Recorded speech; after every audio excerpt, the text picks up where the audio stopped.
I'm here, obviously, just to nominate the new chairman of the Overview and Scrutiny Committee for the year 22 to 23. Do we have any nominations? Councillor Judd? I would like to nominate Councillor Stannard. No. Oh, my apologies. What are we looking for? No, sorry. Sorry. Go back. Sorry. Right. Strike that from the record. Okay, thank you. Do we have any nominations? Yep, I would like to nominate Councillor Bebbs. Councillor Bevis, you're happy to do it? I am. Yes, okay, is everybody, any more nominations? No, seconder, yes, need a seconder. your second, right, okay, or David won't. Lovely, okay.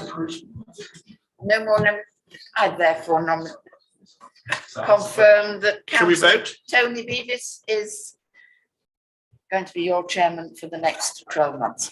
Thank you. Okay, Thank you. thank you. Can I take my dog and disappear now? You can. Well, I'm not sure whether Philip. No, whether Don't worry. anyone will let you take it.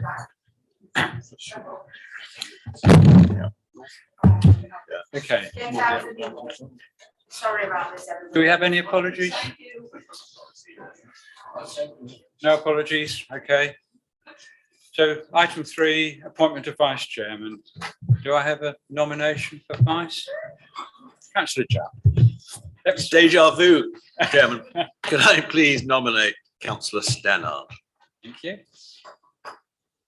Does he have a seconder? I'll second Councillor Stannard. Thank you.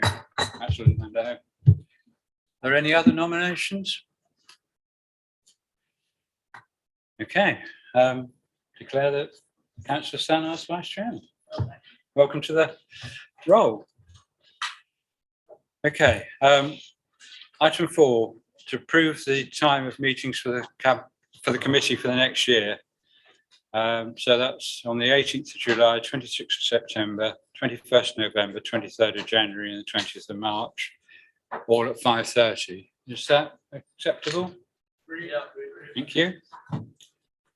Are there any declarations of members' interest? No. I have no announcements. Does anybody, do we have any announcements from the Chief Executive? No. Okay. Minutes of the previous meeting on the 21st of March 2022. Is everyone happy with those minutes? Yep. Councillor Judd. I'm sorry to interrupt. I just would like to mention and recorded that I was away with COVID, but was listening in on the broadcast, which was lost. And I believe it didn't get broadcast. I don't know whether or not that was communicated to you. I was busily texting people here to see if I could just let you know. But I do think that when we have overview and scrutiny meetings, we should try to make sure that the communications to our residents is satisfactory. Okay, thank you. Yeah. You agree that I can sign the minutes of the last meeting as a true and accurate record? Thank you. Item 8, the overview and scrutiny annual report, which is on pages 7 to 12 of your pack.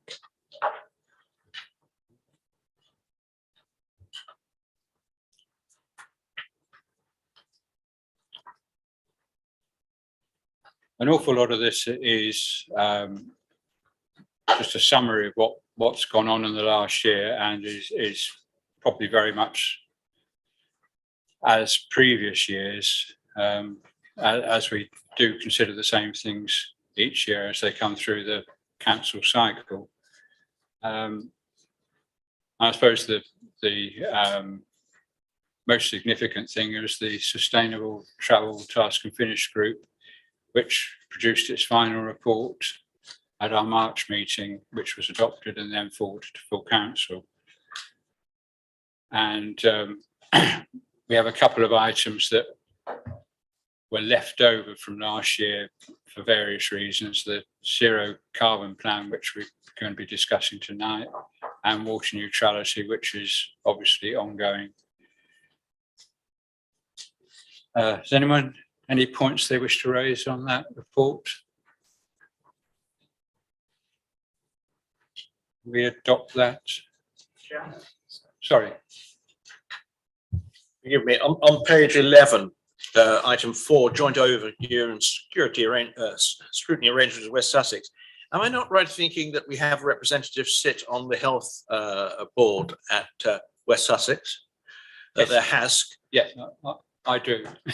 Forgive me, if you're representing us, do you have any report on its activities that you should or you feel should be reported to HDC scrutiny?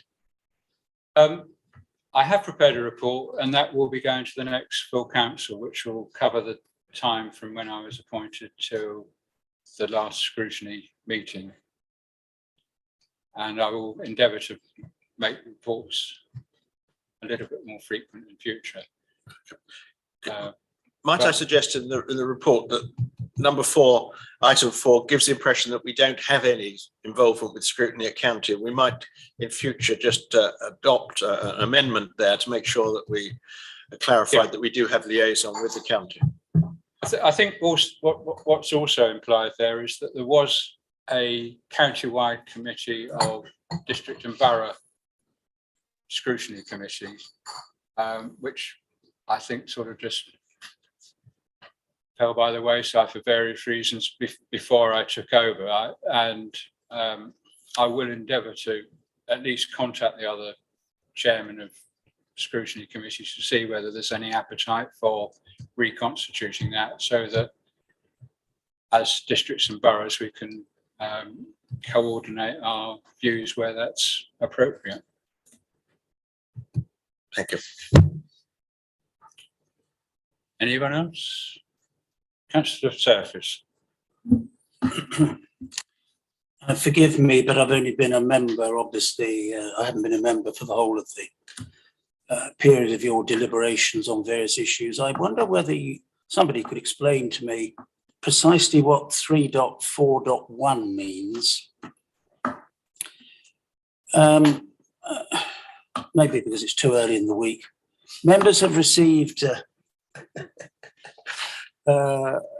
general training on a number of issues, but nothing specific to the committee.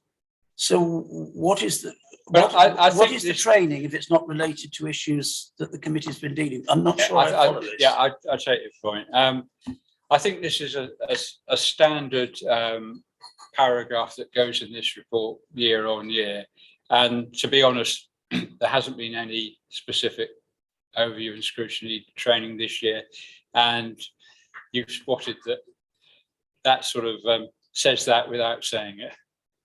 Right. Can I just say, when I've been on scrutiny in the past, we've had a number of sessions on training on specifically the function of scrutiny.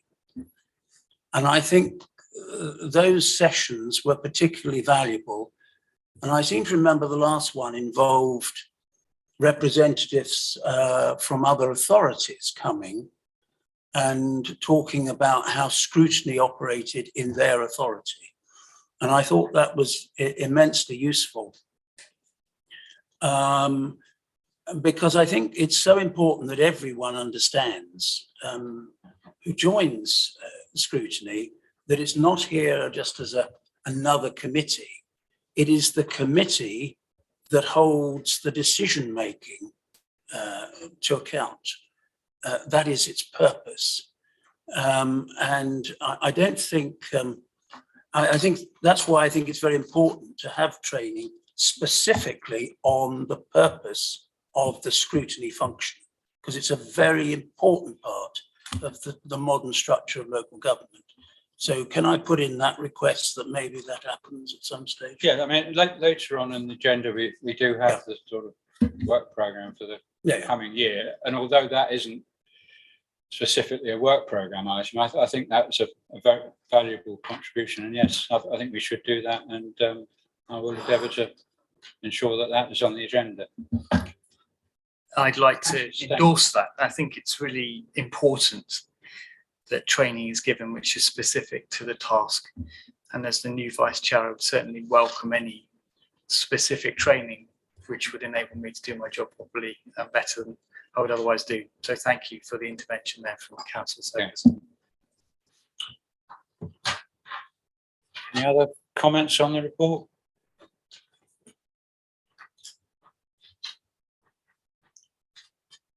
You accept that then, and I believe that forwards to council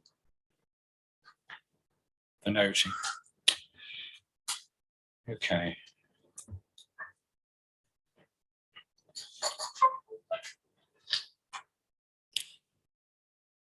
So come to item 9, which is the carbon reduction programme, and we can receive a presentation or a joint presentation. I'm not quite sure how this is going to work, but we're a tag team. Thank you for having us, Chair. We're here this evening, I think, because of a precedent that Philip, when he was cabinet member for this portfolio, set, which is that every year we would come and report on the progress of the council's carbon reduction plan. I know that at cabinet we agreed the process for the next 3 years, and some of you would have heard this before, so we won't take it too long. But there is one thing I want to highlight, which I don't know if Helen is in her presentation, but because of the funding that you all agreed in the budget this year, we've been able to recruit a new person in Helen's team. We've doubled the capacity in our team, and I'm really delighted to say that in the first week of July we have a PhD graduate from Cambridge University coming to join the team to really bring the next level of resilience and robustability to this this plan. So Helen's going to do a presentation, then we'll take some questions. But thank you for having us here this evening. Thank you. So for those of you that don't know me, my name is Helen Peacock. I'm the environment, thank you, Jason, the environment programme manager. So basically pulling all the work together in terms of the carbon reduction programme for the council. So this is by no means it isn't just me. I'd like to stress that. Obviously there's a project team that works in relation to this area of work. So thought just start with a brief reminder of the carbon targets that the council's already committed to. The first is for 2030 carbon neutrality, and those are the carbon emissions that are more within our direct control. So that relates to petrol and diesel that we use, or any fuel in fact, in our fleet, and gas and electricity that we use in our buildings, our operational buildings, hence why that's a nearer target. The other target is for 2050 in terms of carbon neutrality, and that relates to other areas that are less within our direct control. So that's in terms of our supply chain. It's also in relation to things like our leased buildings and business mileage and commuting. And as I say, that 2050 target matches the national aspiration to become net zero. So this is the baseline data. There's a lot of information on there, but that was put together in 1920 for the council's carbon emissions. The main thing to pull out is in terms of where the main emissions come from. So in terms of buildings and the fleet, those are those two big areas in terms of our direct emissions. So those are the ones that we'll be focusing on for the target in 2030.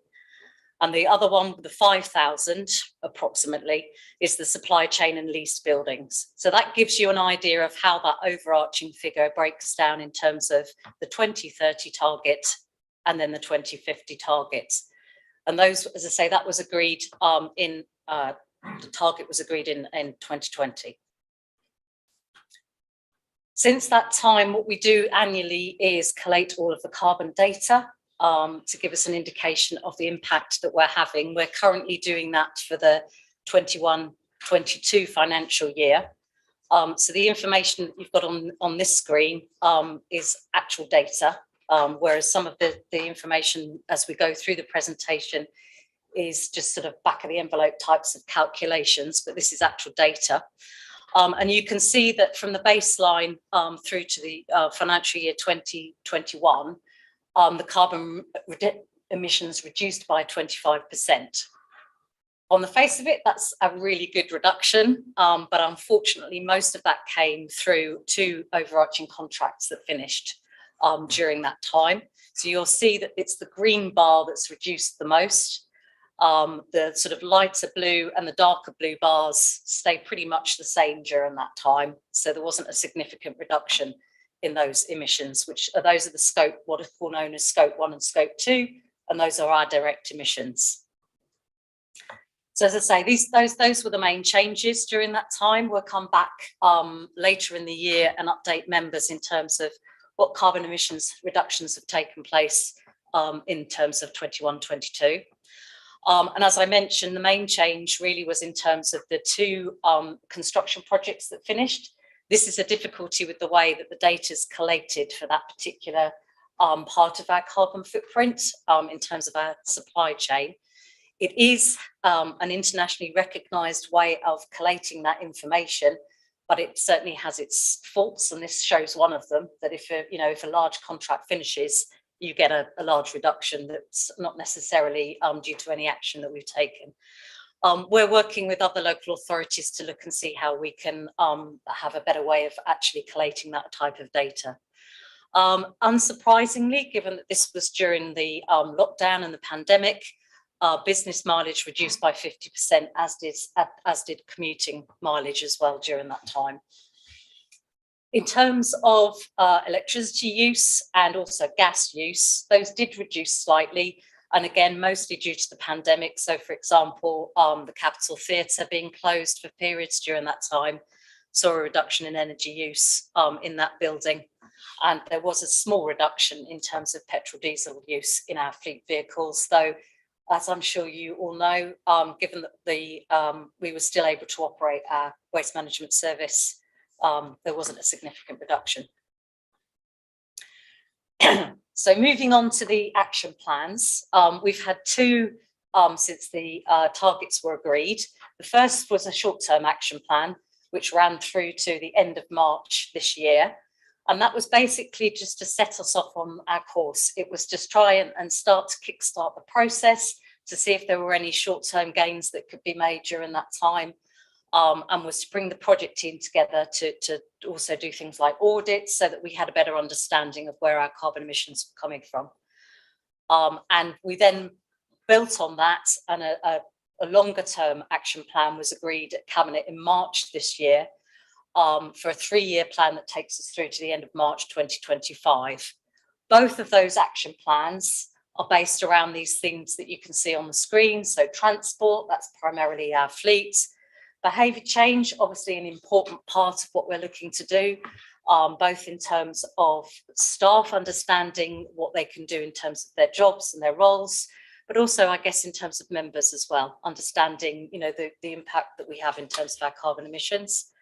Procurement, so that's our supply chain. Parks and countryside, that's looking at things like offsetting, tree management plans, how that can contribute to an offsetting approach. And the by no means last, the buildings. So that's our operational buildings, places like the Capitol and the museum, as well as leased buildings. So I'll just go through a quick update of the outcomes from the short-term action plan, and then just lead you also through the highlights from the 3-year action plan, to give you an indication of what we've achieved to date and where we're heading for in the next 3 years. But there are some underlying principles in terms of the approach that we've taken. We've looked at where we can achieve that sort of low-hanging fruit, those quick wins. So LED lighting installation is one of those, and you'll see as we move through the presentation that, for example, in the multi-storey car parks in the town centre, LED lighting replacement programme. That's a really good quick win that can reduce carbon quite significantly and also give us energy saving as well in our energy bills. That moves on to the idea of financial prudence. So obviously we're looking at that sort of those payback periods. We're trying to invest at the right time. As we all know, energy costs are increasing significantly at the moment, which helps with that consideration around which projects we should look at in terms of carbon reduction as well. We're looking at proven technology, and a good example of that is the fleet replacement programme. So we're looking primarily there at smaller vans and cars, and you'll see again as we move through the presentation, things like large highway sweepers are not coming forward. The technology is not proven there, and also very, very expensive at the moment. We're going forward with what we hope are well-researched projects. So again, although the refuse vehicles don't need to be replaced until later this decade, we're carrying out trials, or the Transport Manager is carrying out trials already on low carbon vehicles. Lessons learned, obviously, from other local authorities. We don't sit in a bubble in relation to this. Officers are in contact with colleagues in other local authorities all the time. We're all grappling with the same sort of issues, but also in terms of the projects that we're implementing as well. And I'll mention one of those later in the presentation. Obviously, partnership working, again, supply chain is a significant issue for most organisations, and we're working with other local authorities in relation to that, and trying to be adaptable as well. So we took advantage of some grant funding to refurbish St Peter's Hall, which is now known as the Blackbridge Community Centre. So those are some of the underlying principles that we always try and come back to when we're looking at projects and taking them forward. So in terms of the short-term action plan, I wasn't intending to go through each of these bullet points. You will have received the presentation prior to the meeting this evening, but just to give you some of the highlights, really, I think comms team have done a fantastic job in increasing the communications around this particular issue, both internally and externally. As I mentioned, in terms of our hybrid working patterns now, that's reducing commuting mileage.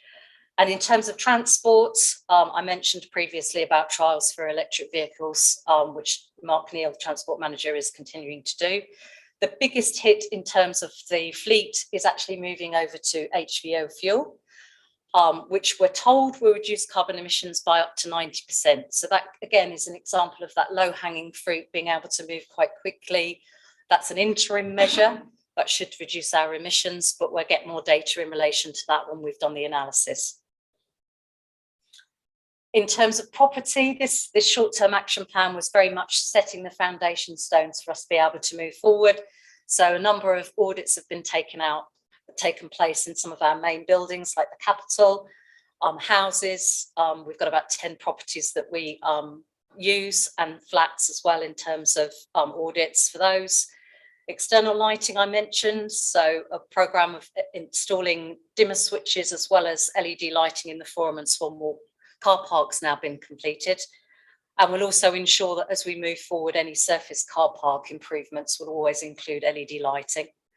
And property have also looked at a high-level survey to give us an idea of where we can make savings with other LED lighting going in. And I mentioned the St Peter's Hall Rafa Club refurbishment. So we used government grant for that. And we moved that building from an EPC E and D to an EPC B, which gives really good energy efficient savings. And one of the really useful aspects of that as well is lessons learned. So there's a heat pump being installed in that property, for example, and photovoltaics, because as some of you I'm sure will know, heat pumps increase your electricity usage. So it makes sense to have PV on the roof at the same time. And the team have learned a lot in terms of the levels of insulation required alongside installing a heat pump, for example. Procurements went through the governance process, and we now have a sustainable procurement charter, which again is just that foundation stone to be able to work with our suppliers to reduce carbon emissions through our supply chain. In terms of parks and countryside, that offsetting aspect, we've started some work in relation to that. It is an incredibly complex area and obviously quite controversial. It should be the last thing that we're looking to do. But we also want to position ourselves well to be able to take advantage of some initiatives that are out there at the moment. So we're working with a consultant and some other local authorities to look at a bespoke methodology for local authorities, which is known as carbon insetting. So that's reducing carbon through our supply chain, but also trying to leverage in investment in our district, and not buying carbon credits that are used elsewhere, either in the UK or abroad. So in terms of the short-term action plan, most of the actions were delivered ahead of time. All have been commenced, not all completed. We've started to embed really good knowledge in terms of the project team. We've had some lesson learnt. and are really good foundations for moving things forward. And we have, as I say, had some immediate carbon savings, both through the LED lighting, but certainly through HVO fuel. So in terms of our direct emissions, that's reduced our emissions by 45% just by that change to HVO fuel, or is estimated to do so. So just moving on now to the 3-year plan. Just to give you a quick overview, it built obviously on that short-term plan, embeds some of those things in that we were starting in terms of training and communication with staff, building on, as I say, in terms of work to operational buildings and fleet as well. And I'm really starting to move as well in terms of the 2050 targets. So the full details of that are obviously in the Cabinet report. But again, just to give you an overview, I think on this slide, the main thing to note is electrifying the fleet. So in this 3-year period, we're looking to electrify 9 vehicles, but we're always considering whenever we're replacing vehicles, whether the EV option either makes sense in terms of the technology that's available, but also the costs as well. Indeed, a Cabinet report is being considered this week, which looks at 2 new highway sweepers for the town centre. Again, the case stacked up in terms of replacing those, both in terms of cost and also usage in the town centre. And as I mentioned, continuing that research in terms of refuse vehicles. With property, we're looking at retrofitting a minimum of 1 leisure sort of community building a year. So that's things like the park barn. Some money's already been put into the capital budget for this financial year to start some of the work. And we're looking at works for the capital as well, stage lighting being the first port of call in terms of the capital. And as I mentioned earlier as well, LED lighting in car parks. So in terms of property, with the indirect emissions, so these aren't straightforward operational buildings. So the houses, the residents actually pay the bills there, so they're indirect.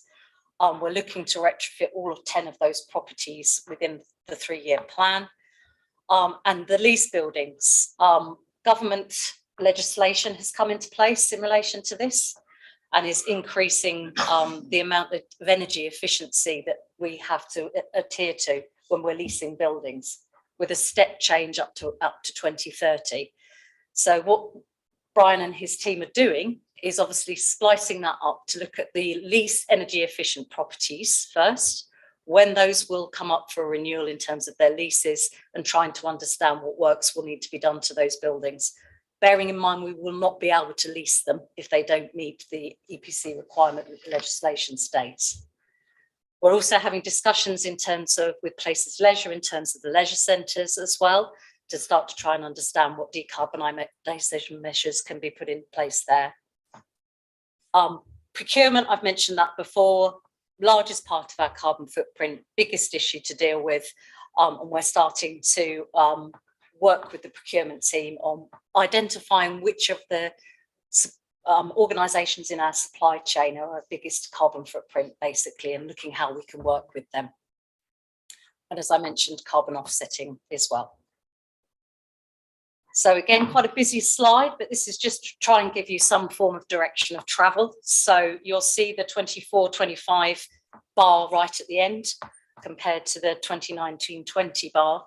And that also breaks this, I must reiterate, this is the direct emission. So this is the buildings and the fleet. So those 2 different coloured bars that you can see there, the darker is the buildings, the lighter is the fleet. And you can see that reduction from the HVO fuel use that we're anticipating compared 1920 to 21-22. And that's the end of the action plan, the short-term action plan. And as I say, moving forward, these are very much aspirational reductions in carbon emissions, just looking at the types of savings that we might be able to make, both through electrifying our vehicles, but also works to some of those direct operational buildings. I think one of the things to note here is actually Parkside makes up a considerable proportion of our carbon emissions. So 280 tonnes in 1920 for Parkside. And obviously, as our overall footprint reduces, that becomes a significant percentage of that overall footprint. More difficult in terms of our direct and indirect emissions to give too much data at this stage. As I say, we had a reduction through the contracts finishing, but we do have some data in terms of the housing being retrofitted. So we're hoping that will reduce by about 24 tonnes, and lease buildings as well during this time. Brian's given me a little bit of information about which buildings he anticipates being looked at during this period. But we equally, we don't know exactly how much reduction we're likely to come forward in terms of our supply chain. But that is a longer term target. This is just to give you an overview of the budget implications to date. So what's been included in the budget for 22-23, and you'll see some capital works there. And in terms of revenue funding, one aspect that James alluded to is a post to work with me to help drive this agenda forward, not just in terms of our own carbon emissions, but also working with other organisations across the district as well. As we move forward with more knowledge, when we get more information in terms of the audits, obviously we will then be including that in budget information as we move forward in future years. We do have some information in terms of the houses retrofitting, for example, and that's already included in that data that you'll see there for 150k for retrofitting 3 houses. So we have an indication of how much that's likely to be going forward. And we have a very broad indication with the capital. But I should stress with the capital, that isn't works that we would do standalone. There's ideas about the future for the capital, and any works that we would do there to decarbonise the capital would be done alongside those other works. It doesn't make sense to be doing it separately. That's not the most cost-effective way to do it. And obviously we would always try and make the most of any grants available where possible. So in terms of the next steps, obviously what we'll be doing is collating the data and coming back to members to give you an overview of what we've managed to achieve in carbon reduction. I should stress that the project team meet regularly, was chaired by the Director of Community, but obviously that will evolve over time for a while. And we've also committed to a 6-month review. So we see these 3-year action plan as being an evolving plan and a changing plan as we get more information, as we take opportunities of any grant funding that might come forward. But we will also be producing a 6-month report that gives progress and update and an outcome of the carbon analysis. So I hope that's given you a useful overview of the work that's taken place to date, and also where we're heading in the next 3 years. Thank you, Helen. Did you want to add anything, James? I mean, I think the first thing to say, I mean, you know, what Helen says, the numbers and the detail, but I mean, if we just talk broad brush for a second, it's something we take incredibly seriously. I mean, you know, there is a climate catastrophe awaiting us if we don't, as a society, get a hold of this. And so that's the first thing. This is that it's embodying everything we do now. The second thing to say is that we've got to be sensible with how we spend money. You know, Helen has talked again and again. We're learning the lessons now, and as we learn the lessons, we'll invest more, we'll do more. But we've got to make sure that when we do things well, and we learn from best practice. And then finally, as things happen in the council, as the refuse vehicles need replacing, we will make decisions about extending their life until hydrogen alternatives exist. You know, when large buildings come up for refurbishment, we'll make the decision about improving their energy efficiency. So there is a time schedule, and Brian has this list of all of the things that need to be done in properties, and when those things happen because there are voids or whatever, or the tenant is doing some work, we'll make sure that we can step in and do those work. So, you know, those are the principles that we're working to, and I hope that sort of summarizes it well. Thank you, James. Ian. Thank you for an interesting presentation. Would you suggest that it's true that one of the key challenges you'll face is procurement, and how flexible is the council's ability to change its procurement and suppliers? I know from my experience with the NHS, it's an absolute nightmare. So how will you address that as potentially your biggest challenge to meeting your targets over the next 3 or 4 years? I think the first point I'd make is that actually a lot of the suppliers are already on board with this. It is a business opportunity for them. If they succeed with us, they'll succeed with other local authorities as well. So they're very keen. So I'll give you a good example. Grounds maintenance contract that's just been let. It was prior actually to our charter being in place. But actually, from what I know from the procurement manager, all of the contractors came forward with really good ideas about how they help to reduce carbon emissions through our supply chain, through the work that they would be doing. They gave commitments around moving to electric equipment, for example. So I think a lot of the main suppliers, they're on it already. And actually what we would want to be doing is working with them. We wouldn't see this as a stick approach. We would see this as a, working collaboratively. Definitely is the biggest issue. It is the biggest part of our supply chain, our emissions, and that's not unusual, as you said. I'm sure from your experience in the NHS. And I'm not saying it's going to be easy. It won't be. It will take time to do that. Hence why we put a 2050 target on it.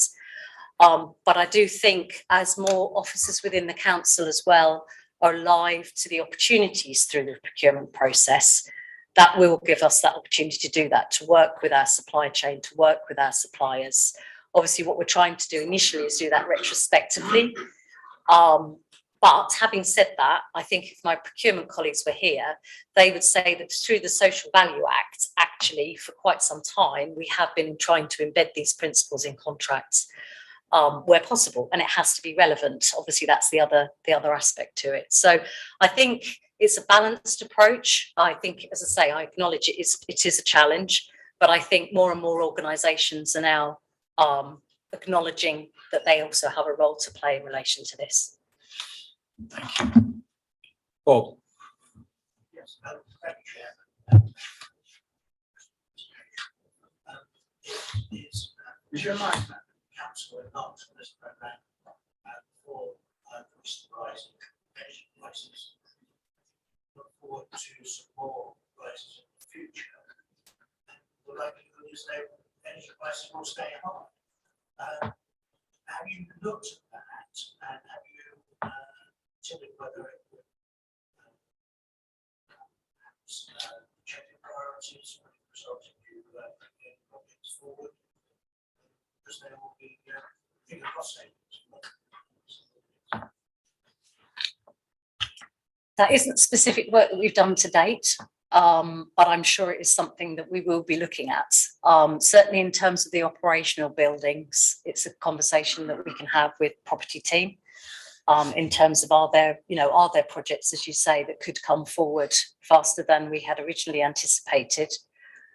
We've got to do that on the back of knowledge and information in terms of the audits that we've already had carried out.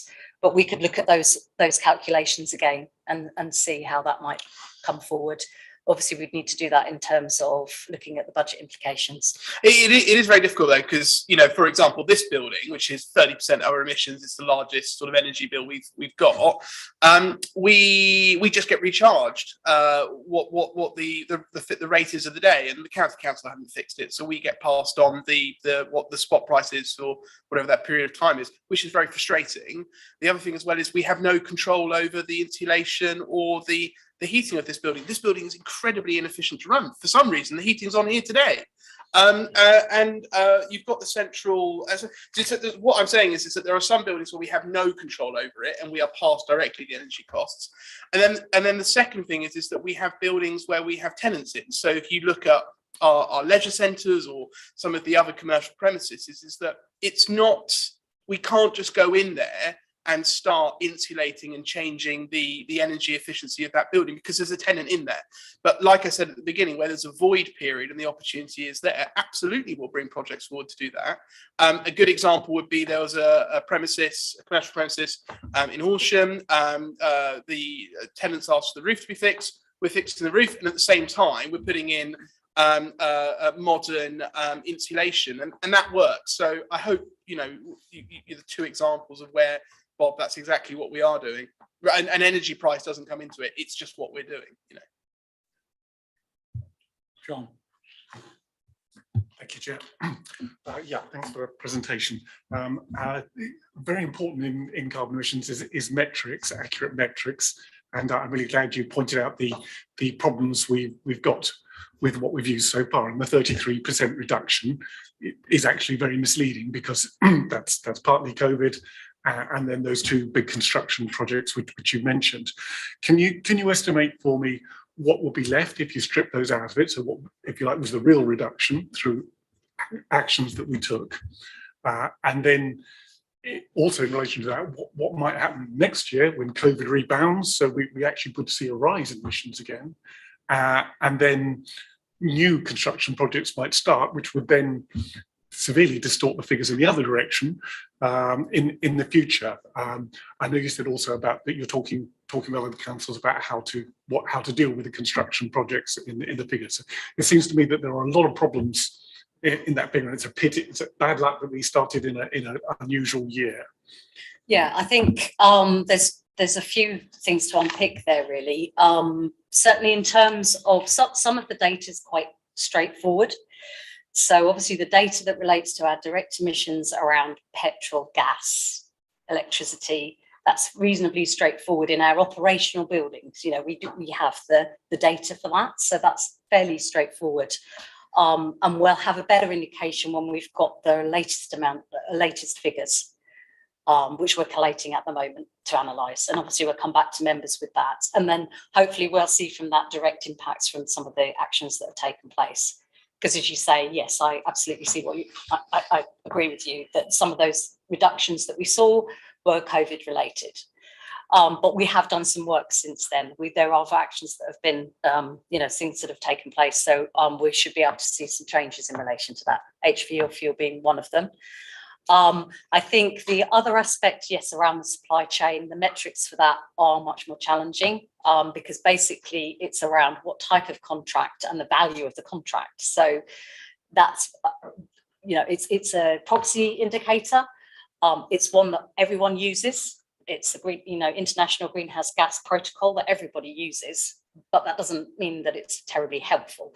So we strip that out basically, which is why when we report the information, we do it separately, because I think it's really important to be able to show where the actual reductions have been, particularly in relation to our operational buildings and our fleet, because that's a little bit easier to deal with in terms of the metrics.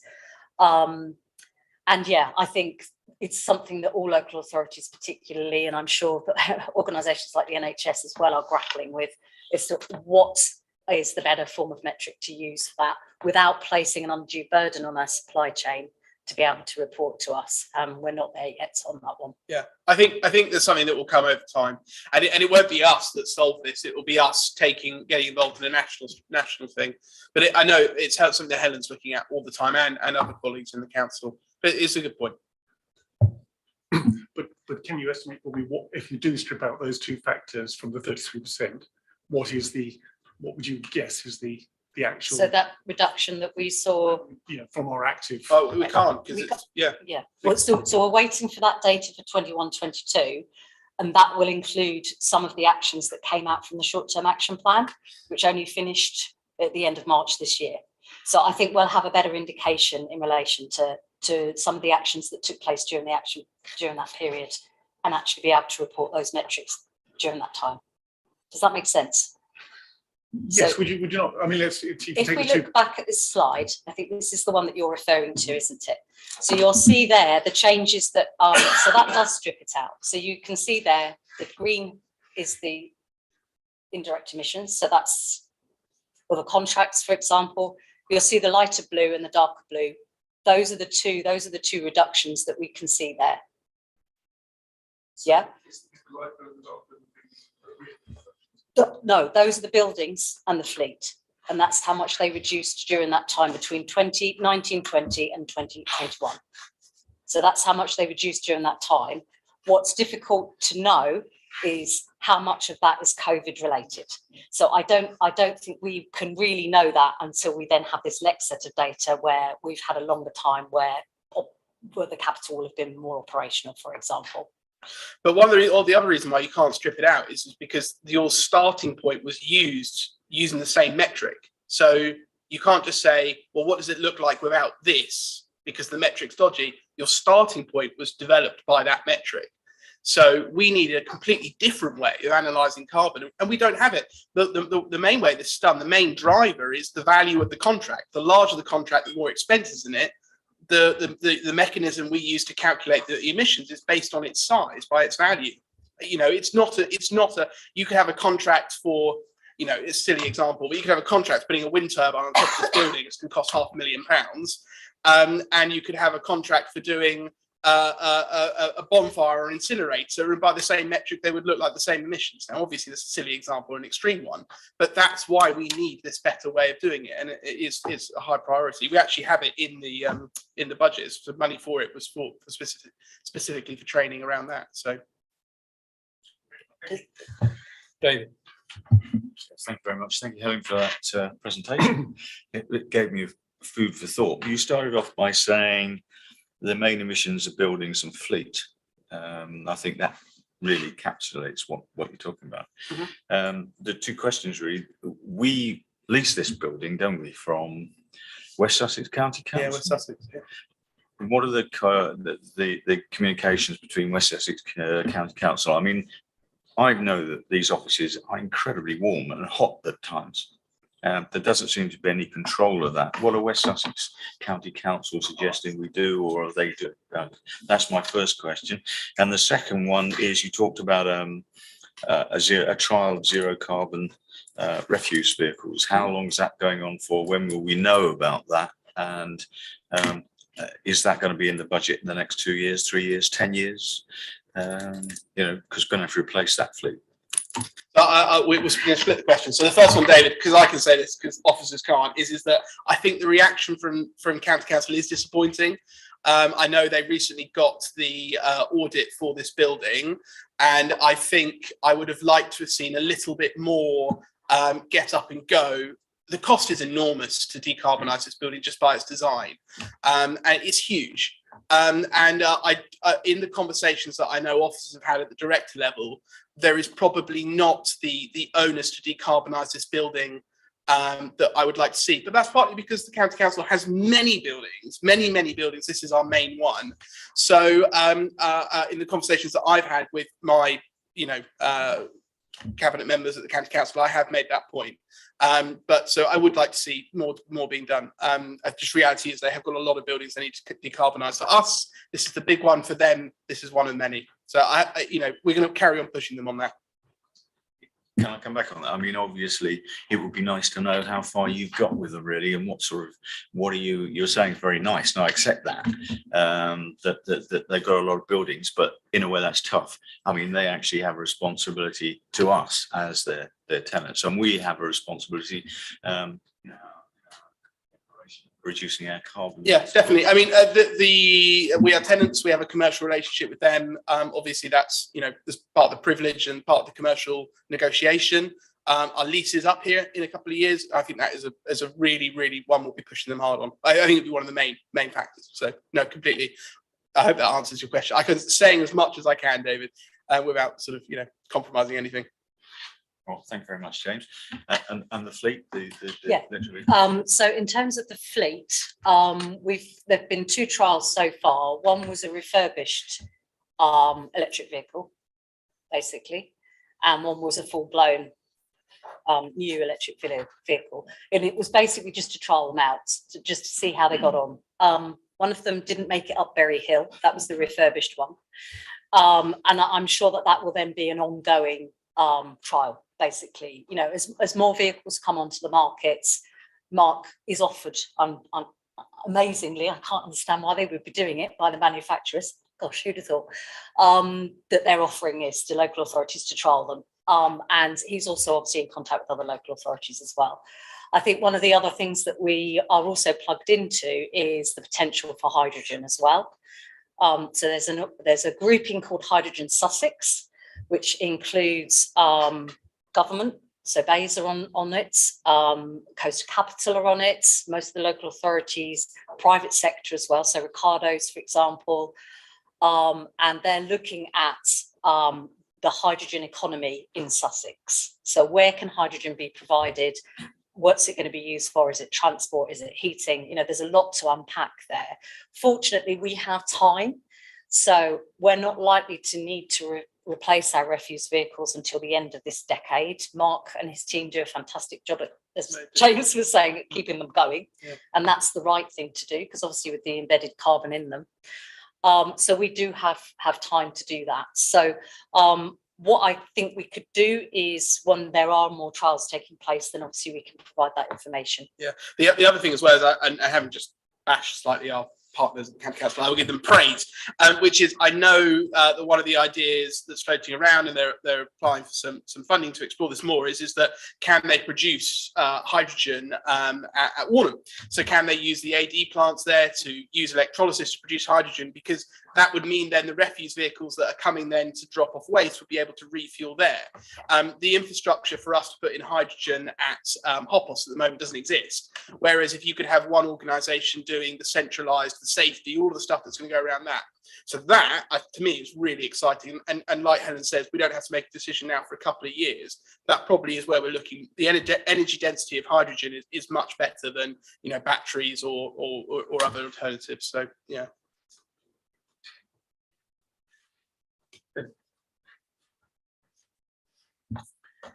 Thank you, Chairman. I wanted to ask about the costs involved in all this, because when James became the cabinet member, he suddenly produced a rabbit out of a hat. Well, I say rabbit, it was actually £1 million. At least we were told it was an extra £1 million, which came as a little bit surprise to me, since James had always been a critic of the amount that we were spending on this programme. And I just wonder, can somebody explain to me where that £1 million, when I raised this, I'm sorry to embarrass James, but when I spoke to him on the phone about it, he basically told me it was old money repackaged as new money, a sort of conjuring trick with figures, if I could put it like that. Is that true? Is that true, or is this genuinely new money? And if so, what is it being spent on? And if I could just add another question, Chairman, which seems to me relevant in the times through which we're living. What effect, if any, maybe none, you might say, but what effect should the cost of living crisis tell us we should do about our programme? Bearing in mind that fuel poverty is a serious problem. As I pointed out at council, fuel poverty kills people. And it's likely that fuel poverty is going to become a very serious problem. And in view of that, is there any consideration as to whether our programme should be altered, modified, delayed, or whatever, because of the cost of living crisis? Thank you. Dominic, do you just want to answer, where did the £1 million come from? It's probably you know better than anyone. I do, and as an accountant, it wasn't obviously just manufactured out of thin air. So the first point, which Helen's already shown on the slide, is that this is put into the 22-23 budget. It wasn't already in the 22-23 budget. Money. Yeah. So it is new money in effect. Were these things that some of them we were going to do anyway? Possibly on some of them, but we have extended that, and we've made sure that some of the things that we wanted to do, such as the LED lighting at the Capitol, which does pay back. It pays back in terms of energy costs within about 7 years or so, in terms of reduction of electricity through the LEDs rather than the old-fashioned heavy halogen lights. And we made sure they were prioritised and put into the Capitol programme and done. So I can't necessarily judge what James has or hasn't said there, but there's certainly money into things to invest in some of these things because they do pay back. Yeah, I think the thing I'll say as well is that this isn't our money. We could not collect this money. You know, this isn't our money. This isn't just money the council has. This is money we've taken off residents. And I think the way that we steward those resources is incredibly important. I find the insinuation slightly offensive, but hey ho. In terms of what was the other part of the question was? So what's it being spent on? What's it being spent on? We've got that. You voted on it, in fact, Philip, in the budget. But what do we do about the cost of living? I mean, we announced last week, and it's in the cabinet's papers this week, £300,000 to deal with the cost of living crisis. That's not only money for supporting organisations like Citizens Advice in helping residents, but also real-term money for the poorest in our society. And that's on top of the money that we all voted on and gave to local people who needed it earlier in the year, on top of the £150 the government did. So the cost of living, I think, is first and foremost at our mind, as is the climate catastrophe that awaits us if we don't do this. This is not a choice. We have to do this. My son is now 15 months old, and the future that I want for him relies on us all pulling together, us using sustainable transport, changing the way that we eat, changing the way we use energy. All of those things are as equally as important as each other. So there we are. Is it worth me just adding, in a sort of practical sense, that obviously some of the works that we're doing, Philip, are to properties where tenants will be using those. Yeah. So that is helping. I know it's only a tiny, weeny little percentage of the overall population of the district, but that will reduce their energy bills in the flats and the houses that we operate. And I think the other thing that I'd also like to point out is, in terms of the revenue budget, you know, someone that can work with me, I see fuel poverty and more work in relation to that as being one of the crucial aspects. And that was one of the things that was included in the job description. I have a colleague in environmental health that does good work in relation to that, but it's a small percentage of her responsibilities. And so, yeah, that post will actually be used to help to maximise the grants that are available, any money that comes from central government, for example, to assist with that. And yeah, so we're certainly, the two do very much align, and you're absolutely right in terms of the concern around fuel poverty, but actually in terms of things like insulation, lower cost measures that you can actually do, and we've done that before through our Warmer Sussex programme, can help residents in terms of reducing their energy costs. So that is something that we would be doing in terms of this programme externally as well. That's helpful. Ruth. Thank you. There's some great stuff that's happened, and as we've heard, some of it is because we've taken deliberate actions that we might not have done otherwise, and other things are just serendipitous that have enabled us to have the reductions, like when the building programmes have come to an end, or to do with the COVID travel. So although it's really good to see that looking forward to the end of this next 3-year short-term or medium-term, whatever we're calling it, plan, what I'm not seeing is an overall trajectory up to 2030 and then beyond, and where we think we're heading, because what we're seeing here is not a trajectory that's heading towards zero. As you've alluded to, there is looking to be some offsetting required. So I'd like to ask whether, as part of the programme you've got, you're going to be looking forward to doing some forecasting or modelling or whatever of where we could be getting to in terms of overall carbon reduction over that longer period to 2030, and for the wider scope 3 things beyond that, and what percentage is, what amount is going to be left and need to be offset. What's going to happen when we build Highwood, when we build more Horsham District houses, when we get fantastic bounce backs from the end of COVID and so on? What are the things that we can deal with, and what are the things we can't? Because that's where we're going to have to make the decisions, is over which LEDs lighting's easy. Everybody knows you can pull out old light bulbs and put in new light bulbs, but LED lighting isn't going to pull you down to zero. So that's the first question, is that trajectory. And the second question is about about the wider view. We're obviously here to be leaders for our community, and so we're looking at our own internal carbon generation.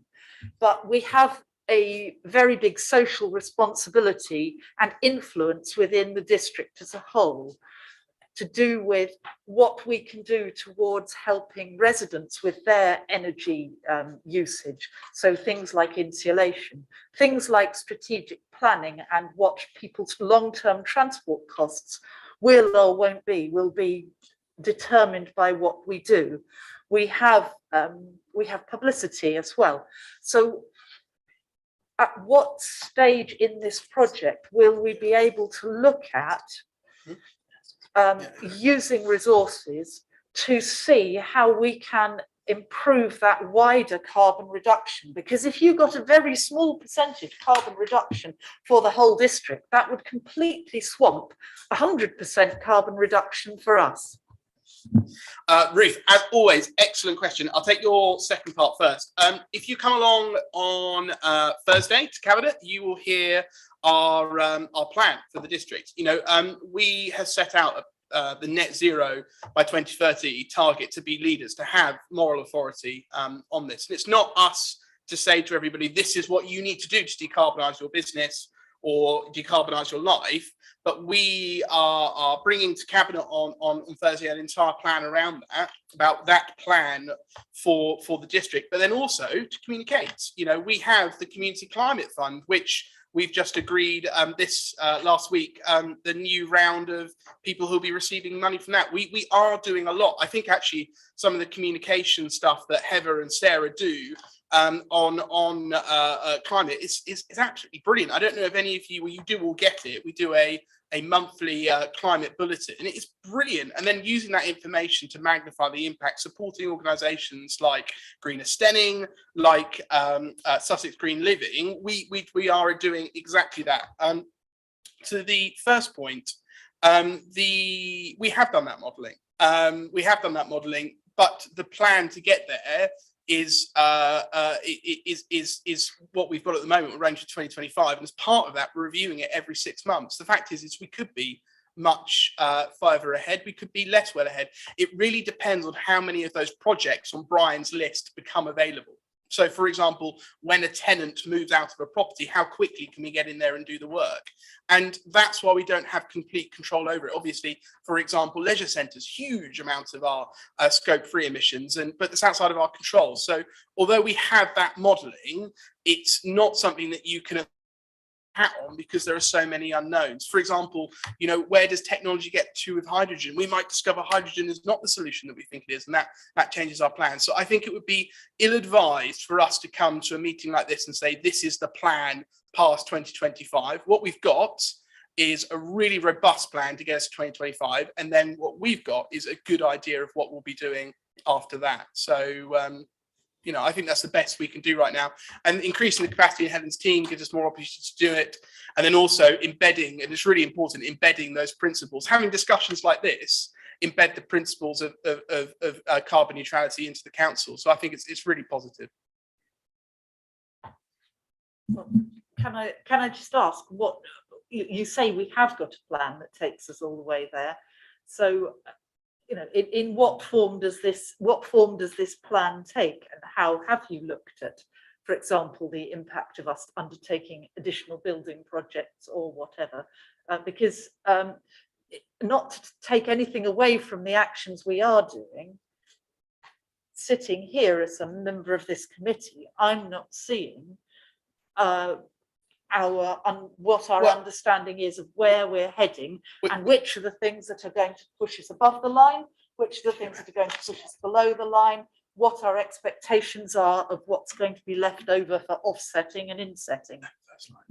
So just to be clear, what we were asked to come along and talk about was the council's carbon reduction plan, which is what is the council doing to decarbonise its direct emissions. The stuff you're talking about, Ruth, is part of a much larger thing, which we're not here to talk about this evening. But you know, in terms of what is the council's plan to reduce its emissions, we've got a really robust plan to 2025, and we've got a good idea what we'll do after that. So when will we be looking at what we're expecting to achieve by 2030, say? As in, what will the emissions be in 2030? Yes. Well, we've got a And number. There'll be sensitivities on that. Obviously, Well, we know we can't predict it all, but we can 403 tons, look isn't it? ahead. It's left to offset. So of our direct emissions, there'll be about 403 tons a year that we need to find a way of offsetting. So, you know, that's the number. And but we will also find ways to further decarbonise that. So you may recall, or possibly not, that we worked with a consultant called Anthesis, who put together an action plan and also helped us to see our way through to the target that we put together, that we agreed as a local authority. So they gave us some rough calculations around actions that we could take and how much carbon that would reduce by. That also gave us an indication of what was likely to be left in terms of our direct emissions. So it's stripping out the two and seeing them separately to a great extent. So yes, so about 400 tonnes is what we would estimate from the work that Anthesis did that we're likely to need to offset. And that's the work that we're doing with funnily enough, the same consultant actually working with some other councils as well at looking at this authority-based insetting, it's called. And we're going to be doing a presentation. James, sorry, I don't know this yet, but we will be doing a presentation to members with the consultants to explain the whole concept and see if this is an approach that we actually want to take forward as a local authority. But the first and foremost, the priority is not to have to do that. It's to find technologies that avoid us having to do that. And that's what we're here to talk about this evening, is the plan up until 2025. And what we do after that will depend a lot on how good we are at doing it. Yeah. Yeah, obviously you want to reduce your emissions first, don't you? But however, given that we know it's impossible for all buildings to be completely zero, it would cost too much money for every single building to be completely zero. So we know that there will be a certain amount left, and actually it makes sense to be starting to think through what we need to do to offset those emissions as well. And that's part of this programme. Councillor Boffey. Chair, for allowing to very grateful. Three sequential, probably a little bit overly simple questions, but has the council, or has it not, committed to achieve net zero by 2030? If so, have we actually got a plan to achieve that by 2030, if that's a commitment? And if not, doesn't that worry you? So absolutely, our commitment is to hit direct emissions by 2030. We have a plan. We've agreed the plan up until 2025, and in that plan it has a 6 monthly. We will update this as we go, as new technology becomes available, as we learn more, and then also it agrees that we are going to be making a plan for the next 5 years after that. So, but we to sit here today and say we've got the plan for the next 7 years is nonsensical, because, as I say, we will do some projects earlier and we will do some projects later, and it will depend on so many things. It makes no sense to say this is what we'll do for the next 7 years. The target is 2030, and that's what everyone is pushing towards. So I mean, if there's an opportunity to do it faster, great. But that's the point, isn't it? Is that it doesn't make sense to sit here and agree a plan for the next 7 years if we don't know if hydrogen is going to be the vehicle of choice in 2028. We also don't want to tie hands of future people as well. Did that answer your question, Martin? Just about. I suppose the only context I wanted to add to that is my understanding is that commitment was made in 2019, which is now 3 years ago, out of a 12-year time frame, 12-year time frame. Yeah, and by 2025, we'd have reduced our emissions by 60% since 2019. So probably a little bit naive on project planning, and I think you've kind of come around back to saying yes, we have a plan, as opposed to earlier no, there isn't one. Now there is a plan, and I'm a bit happier with that answer, because if we were 25% of the way through a project and we didn't actually have a plan for how we were going to finish it yet, I'd be a bit worried. But I think you've answered that. Thank you very much. Thanks, Martin. Can I just ask? Billy had his hand up. So, Thanks, Chair.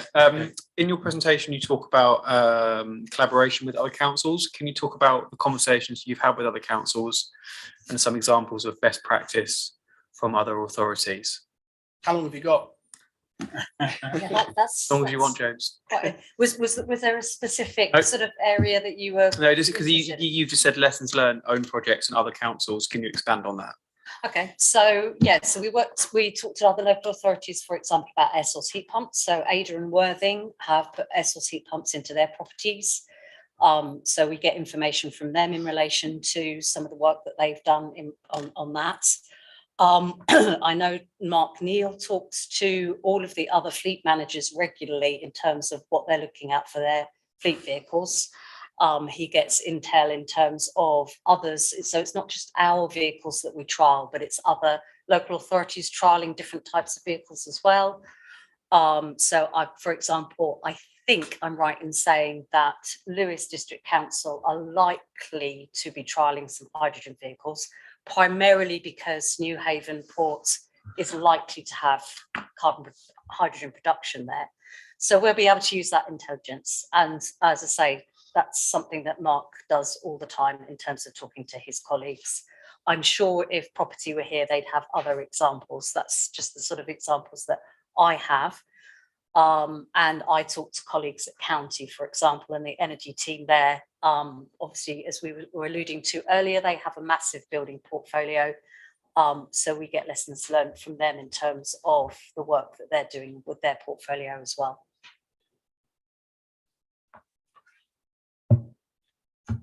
I've just got one sort of nuts and bolts question really about HVO. And we're seeing that cooking oil, various sorts of oils, the price is just rocketing. Is that going to impact our use of HVO in the long term? And do we have any contingency at the moment? Yeah, you're right. HVO, for everyone's benefit, is we use diesel, we subsidise. Thank you. We use and HVO has low emissions. And the price of it has shot up, and it does really make you question how much money we should be spending on greener alternatives. But Tony Brandon, who's the cabinet member for recycling and waste, we had this discussion, and she was very adamant that she would be making that change. So no, there is currently no plan to change away from HVO. Thank you. Okay. Oh, sorry. No. Sorry, I do, as a matter of principle, I know my colleague here, Paul Clark, also wishes to raise a question. Just as a matter of principle, is it right to invite people who aren't on the committee to ask a question before questions from this committee have been exhausted? I wasn't aware that there were any questions. Well, we had our hands up. I do apologise. Sorry. Can I, if I may start, first of all, may I thank the cabinet member for coming to see us this evening, which is absolutely right and proper when he's presenting something. And also, may I thank him for his usual enthusiasm for this subject, also from the office of the team. I have a few questions. Sorry. There's a question just raised about our ambitions here to get to net zero by 2030 for our directly generated emissions. And I think I got the understanding was that we would not get lower than, say, 400 tonnes by 2030, but we would offset it. Is that, if that's correct, I think that should have been mentioned in your paper, because at the moment it looks as though it's going to disappear to nil, and actually it will be 400 and we'll offset it. Can I just ask another few questions? Is Swan Walk included in our leased buildings or our direct buildings? Because it is a big building that has a lot of energy use, and I know that we're not the controller of that. Could I was interested in the comment by Councillor Milne about whether or not some of the savings that we've achieved to date are sustainable. And I agree with him. And I'm afraid to say the answers I received or I heard, I don't think address that particular point. With the reduction in business mileage, the 2 construction projects finished, and also the working from home. And on the working from home, can I just make a point? I'm happily working from home, so using my own electricity, own heating, rather than using that at Parkside or elsewhere. Have we taken that into our calculations? Because that's quite a relevant point if you've got people working at home. Could I then, sorry, the work to the leisure buildings, these are quite big buildings, have a lot of heat use. And I know from elsewhere, other local authorities, that the cost of heating the swimming pools is really quite a problem going forward with just generators. These leisure buildings, my memory tells me that they're leased for another probably 4 to 5 years. So will our operator, which I think is Places for Leisure or Leisure for Places or something, are they going to be amenable to these works being carried out to their buildings? So we have to have access to do them. And secondly, is there a revenue cost, because that might take those buildings out of operation? So have we put that forward in our plans? You provided a potential reduction over the next 2 years for direct emissions. And I think Councillor Fletcher talked about what was going to happen over the following years. And I think it would be helpful to have had that, which should show us getting down to 400 with an asterisk showing for offset. But what about the indirect emissions? What's your chart for that? Because we haven't got one. So should I just carry on, because I've got lots of other things to talk about? Okay.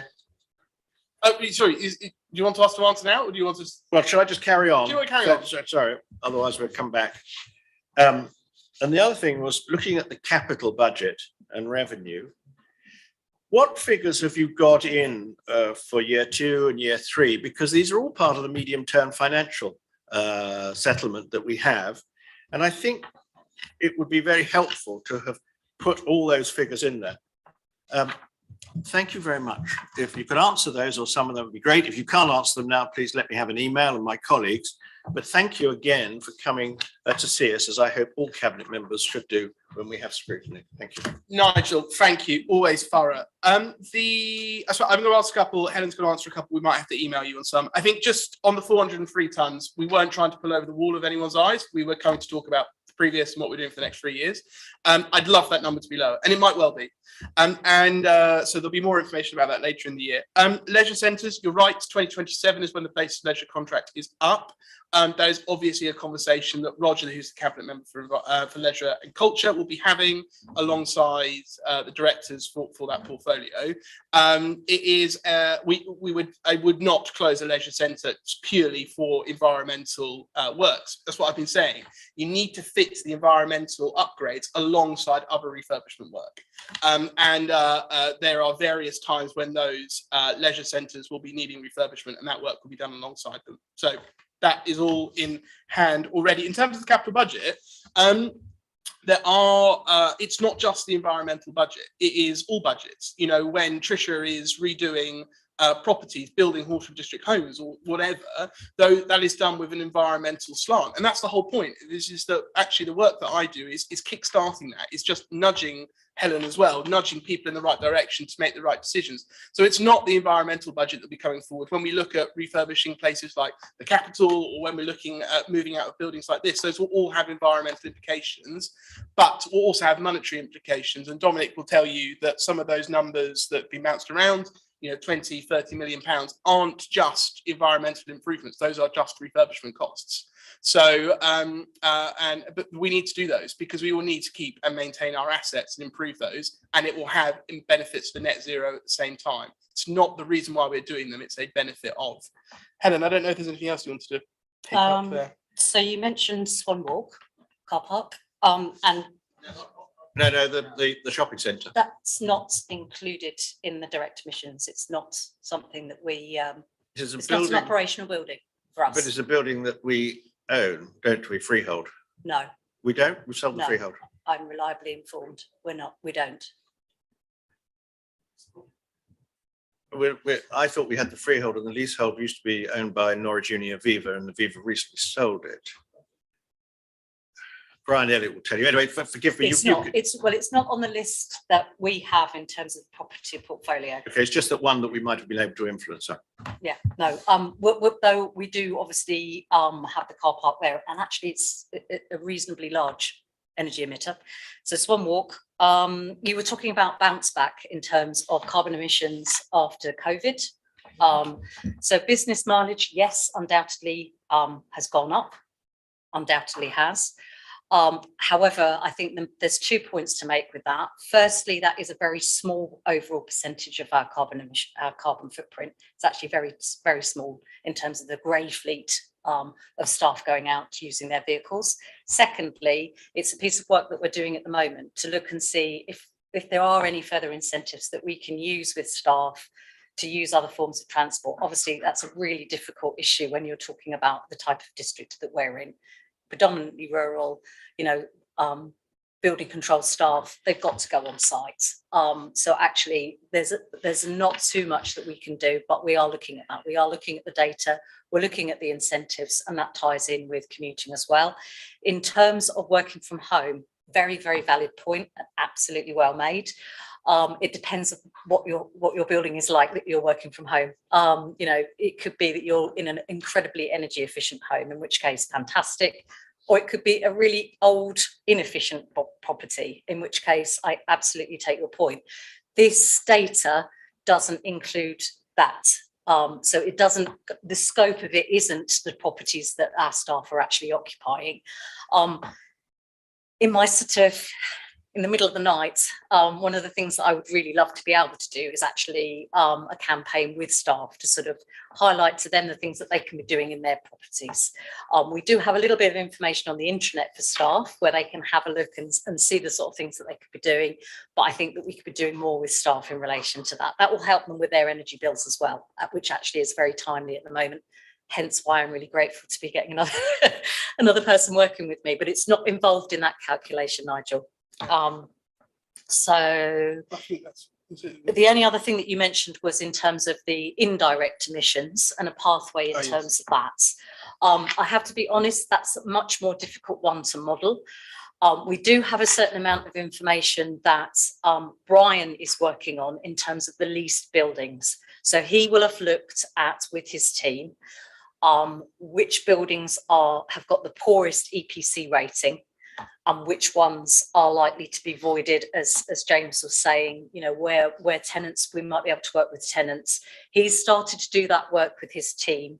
And so we will be getting more information in relation to which buildings were likely to come forward earlier and what types of works might be able to be completed there.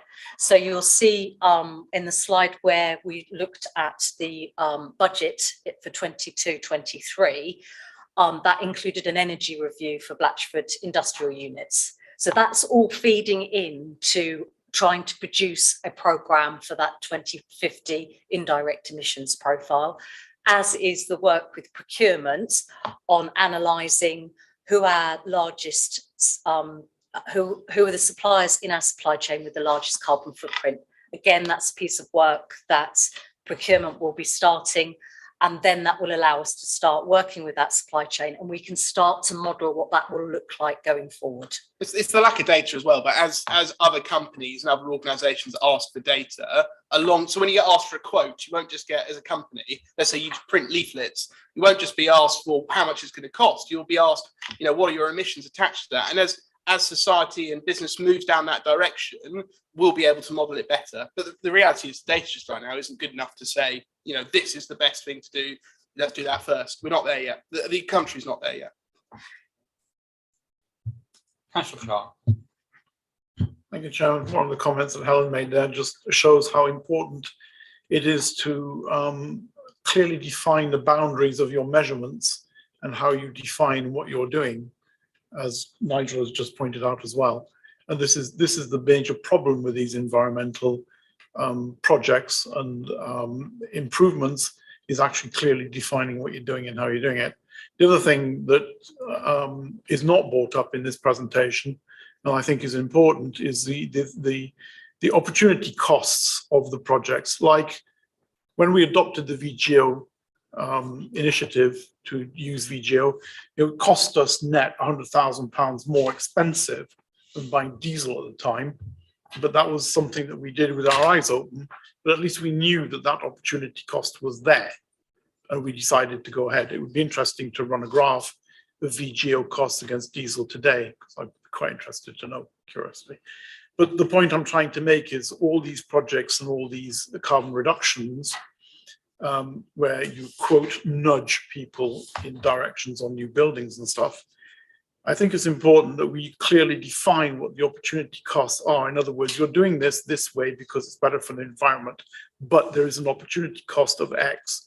Because your public out there, it's their money, not ours, and they need to know what the premium is for going down on these policies. Because at the end of the day, they will have a voice in that. And I think it's important, we mustn't lose sight of that. So when you're doing the presentations or when you're coming forward with projects, this concept of opportunity cost and the extra cost of things, I think it's quite important. It's a good point, Paul. You were obviously leader of the council and cabinet member for finance. You know more than anyone the situation that the council finds itself in. And in many ways, your leadership through the COVID crisis puts us in the position we are today, which is a very positive one. The thing to say is that it's not our department. This isn't Helen and I bringing forward procurement stuff. This is everyone in the council. And as you read your papers on making decisions, you will see now a section for the environment.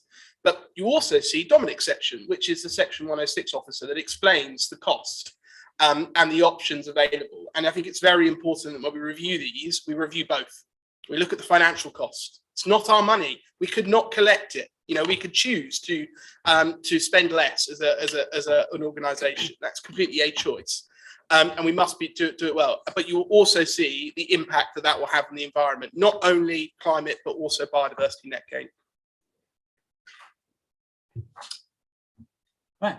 Thank you very much, James. Thanks for having us, Helen. I think it's been a very useful, very constructive discussion all the way around the table, and I think we've all going to go away with more knowledge than we had. We'll see you in a year, and I'm sure the questions will be even more detailed. Yes, you will be held to account then. Thank you.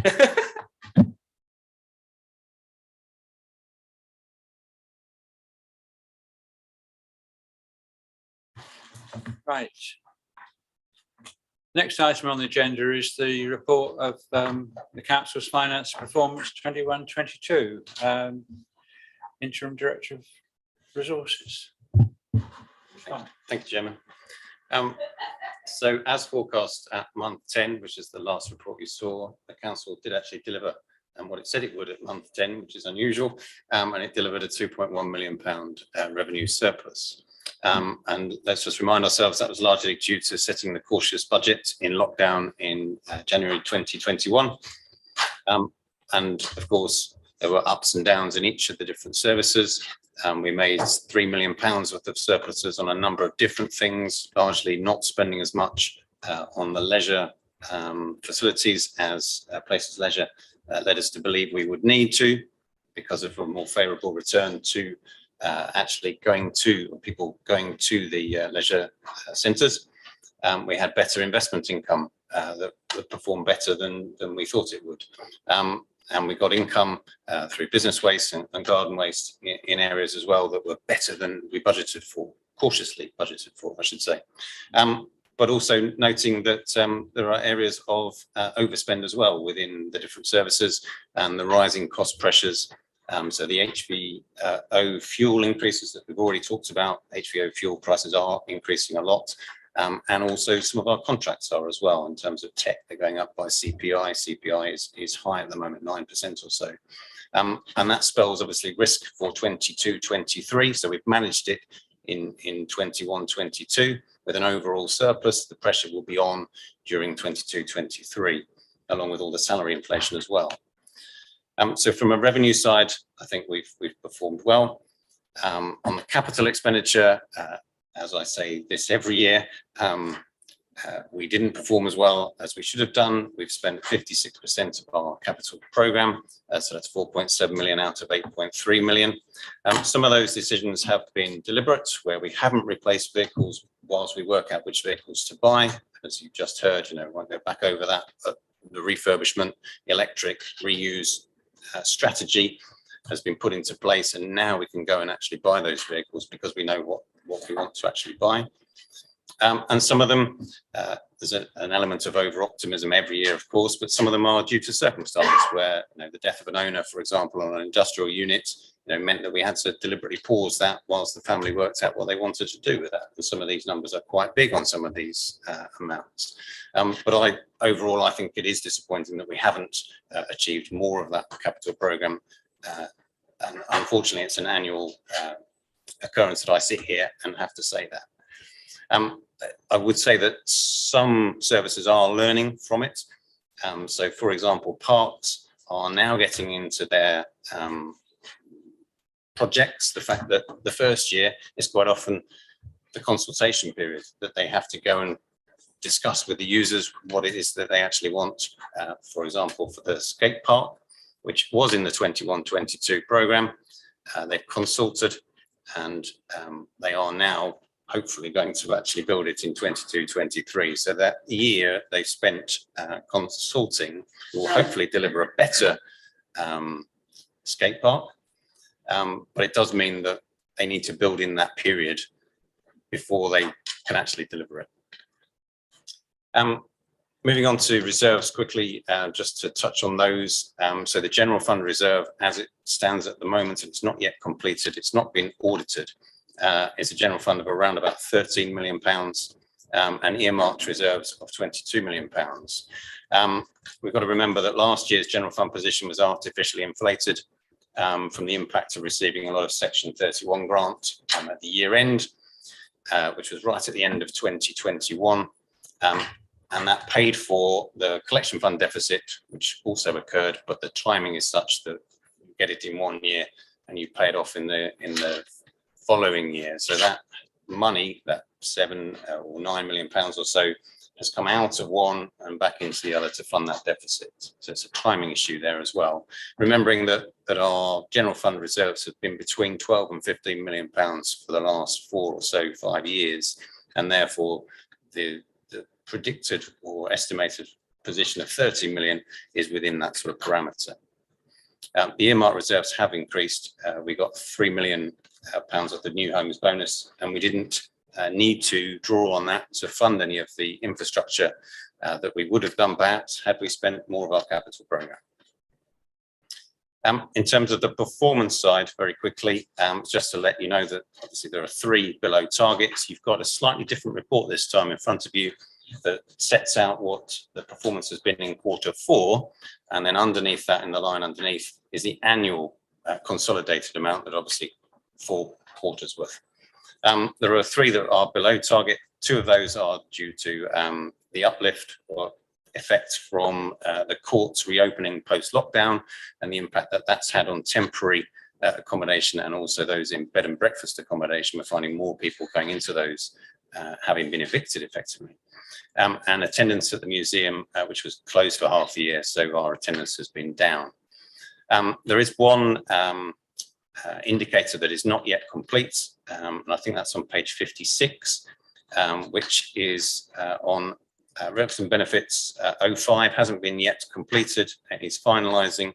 I was a bit overzealous, or over enthusiastic rather, with my yellow highlighting, so the ones above it are incorrectly highlighted. I do apologise for that, and I can confirm that those 2 have been updated. So R&B 04A and 04B are the final figures, so my apologies there. And I would say that as we have returned post-COVID, I think performance has generally been good overall, bar those exceptions where we are below target. I've not had any questions in advance, but I'm happy to try and answer anything now, or if it doesn't relate to an area that I know a lot about, I will have to take that away and obtain a detailed answer.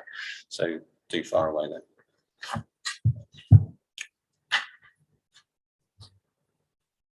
Councillor Greening. Thanks, Dominic. It's on the temporary housing stuff. Obviously, looking at this, what is the cost, the increased cost of putting these people in bed and breakfast accommodation? Because it's obviously, looking at these numbers, it looks quite substantial. And what are potential solutions for that if there isn't if we don't have the housing stock and housing associations don't? How do you solve that problem? I don't know the specific cost per person per night, but obviously putting someone in bed and breakfast is expensive. It's more expensive than having them in temporary accommodation. It's more expensive than not having them there at all. So as the number rises, the amount grows. We have been fortunate, I suppose, over the last 12 or so months, or 18 months now probably, that government has given us a fair amount of funding to prevent homelessness. And for those sorts of services around bed and breakfast as well. So it's been subsidised effectively from the government grants, but it is starting to bite. And if that number rises, then it is a considerable cost. What can we do about it? Well, I know the housing services are constantly looking at different ways that we can work with ourselves and other partners to provide a wider solution than us, as we used to, just build some more temporary accommodation. Unfortunately, with the cost of building temporary accommodation has gone up a lot.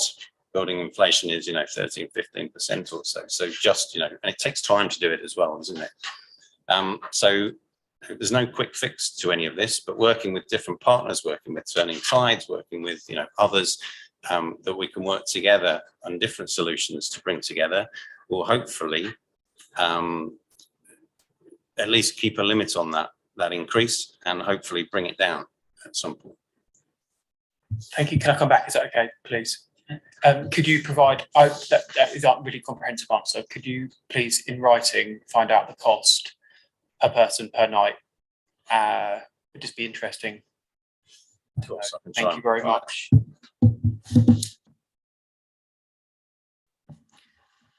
The 56% capital projects, what would be in 12 months a figure that you would say would make you happy in terms of percentage? Give you a target for 12 months. Coming back in 12 months, what would you call a success? Obviously, as an accountant, I'd be aiming for 100%, of course. I know that's unrealistic. What would I be happy with? I'd be happy with 80%, based on the fact that over the last 4 or 5 years, we've been down in the 60s and this year we've hit 50%. Other authorities struggle with the same issue, so it's not just Horsham on its own here. So other authorities are quite often in the 70s and 80%. The difficulty, I suppose, is that you have to have the budget in place to be able to commence a project. So you put that into the capital programme. If you don't have the budget there, you can't spend it.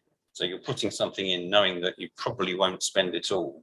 And I'll give you an example of this. So everyone, if something does work perfectly, planning goes through very quickly, and you have £1 million to spend, you need that £1 million in the budget if it all goes swimmingly. The difficulty is it doesn't always go swimmingly, and we know that planning may take longer, and there may be a hiccup and something external or third party disrupts that. Then you have immediately some slippage that you need to put into a different year. So we are trying to do it differently. We're trying to award the approval for the project and then spreading that over years. But defining exactly what you're going to spend in a particular year when it's a big value project is very, very difficult. So I'd be happy with 80%. And that's, I think, what we should be aiming for. Thank you. Councillor Fletcher. I also was interested in the temporary accommodation because I wasn't sure what the units were we were measuring in terms of amount of temporary accommodation use. There was a big discrepancy between the Q4 number, which was I think 154, and the annual, which was something like 1,500 from memory. So what do those figures mean? Perhaps that would be useful to know as well. And that might be a question my housing colleagues need to come back for that. Yes, it'd be useful to understand in terms of real people and nights what it relates to. The second question was just to query on the waste collection that we measure our percentage of recycling, which is an understandable measure to want to be on top of. But we're quite a rich district, and one of the reasons we have a high recycling rate is because we take a lot of grass clippings to the tip. or into the green bins rather. But also because we're rich, we tend to consume quite a lot per person. So I'd really like to question whether we should be reviewing the total amount of our waste that we're generating, because as well as having a high percentage recycling, we want a low absolute amount of things that are being thrown away. I would imagine, and I'm not 100% confident on this, but as we weigh our waste and we find those percentage figures, there will be the figures for the tonnages that we are collecting available, and it is quite possible and probable that our depot, for example, may be monitoring those as just standard indicators. So it may be, if you wanted something to come to you here at Overview and Scrutiny, and you want those key performance indicators, which is obviously you are seeing 30 or 40 here out of a whole raft of figures that we collect as an organisation, then we can bring those sorts of figures if you find that might be more informative for you. Does anyone else have any questions for Dominic? Oh, John. Thank you. Is there any provision for or impact of caring for refugees in these figures, or does that not fall on us? Not in the. This is obviously the financial year that ended 31st of March. There will be a financial impact, and in fact, the finance report that is going on Thursday does put a number into the budget request approval for that process. I think that number is around about £300,000 off the top of my head, for funded from, I should say, from counties. So we've passported some of that money to that, and then we would be spending that money in the financial year as well. So a nil net effect for us because that money has been funded.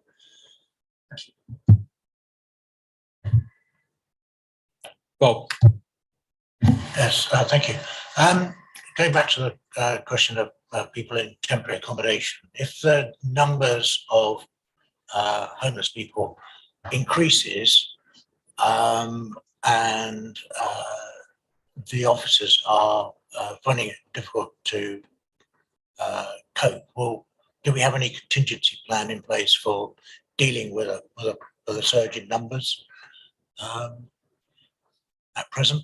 And will the officers they be able to cope with a sharp increase?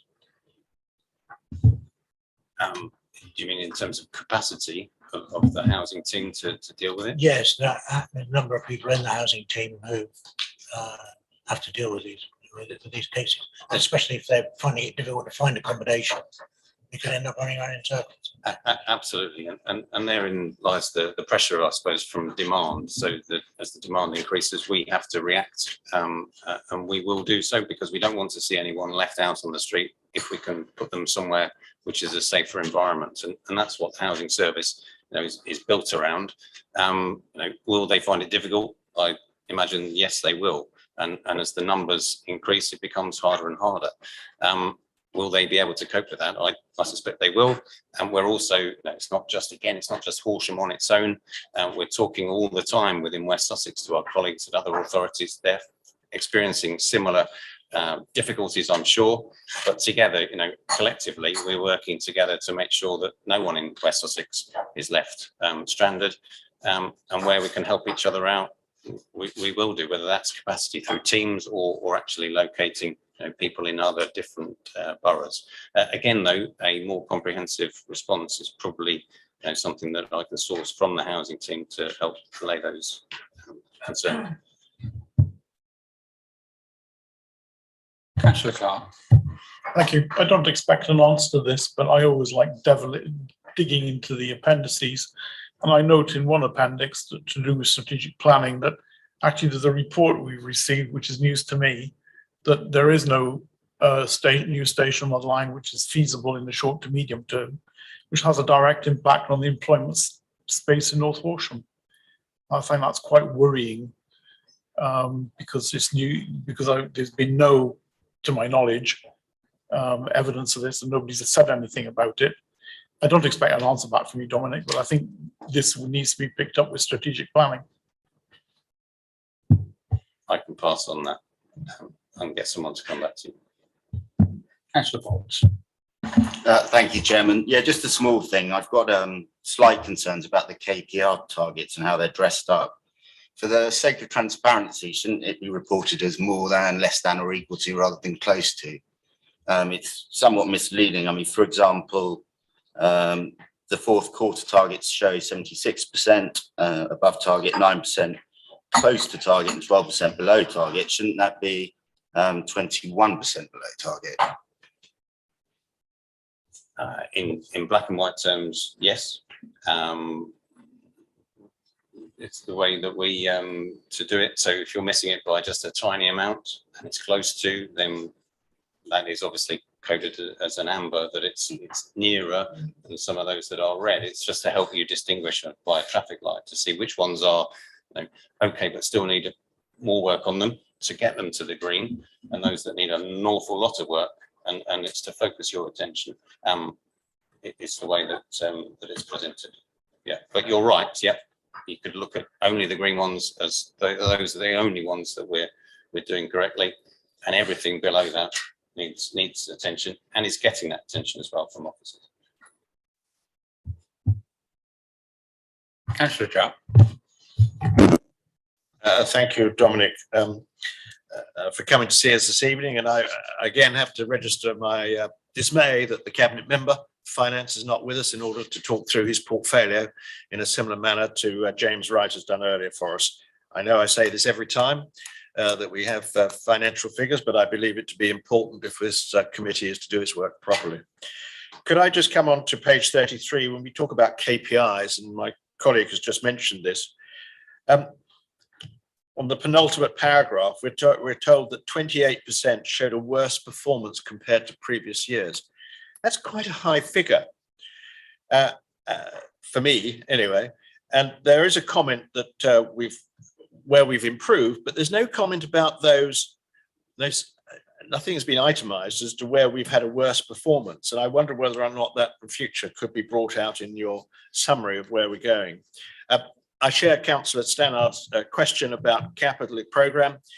It's a perennial statement every year that we miss it by 40%, which is rather a heavy figure in my opinion, due to the reason why we're doing the capital expenditure is we're trying to make lives better for our residents. And therefore we're going to carry on to this. We want to set out to do things, we should achieve it. So that's still a very disappointing figure. Could I just come to a question for you, Dominic? It's a question of the amount of the reserves.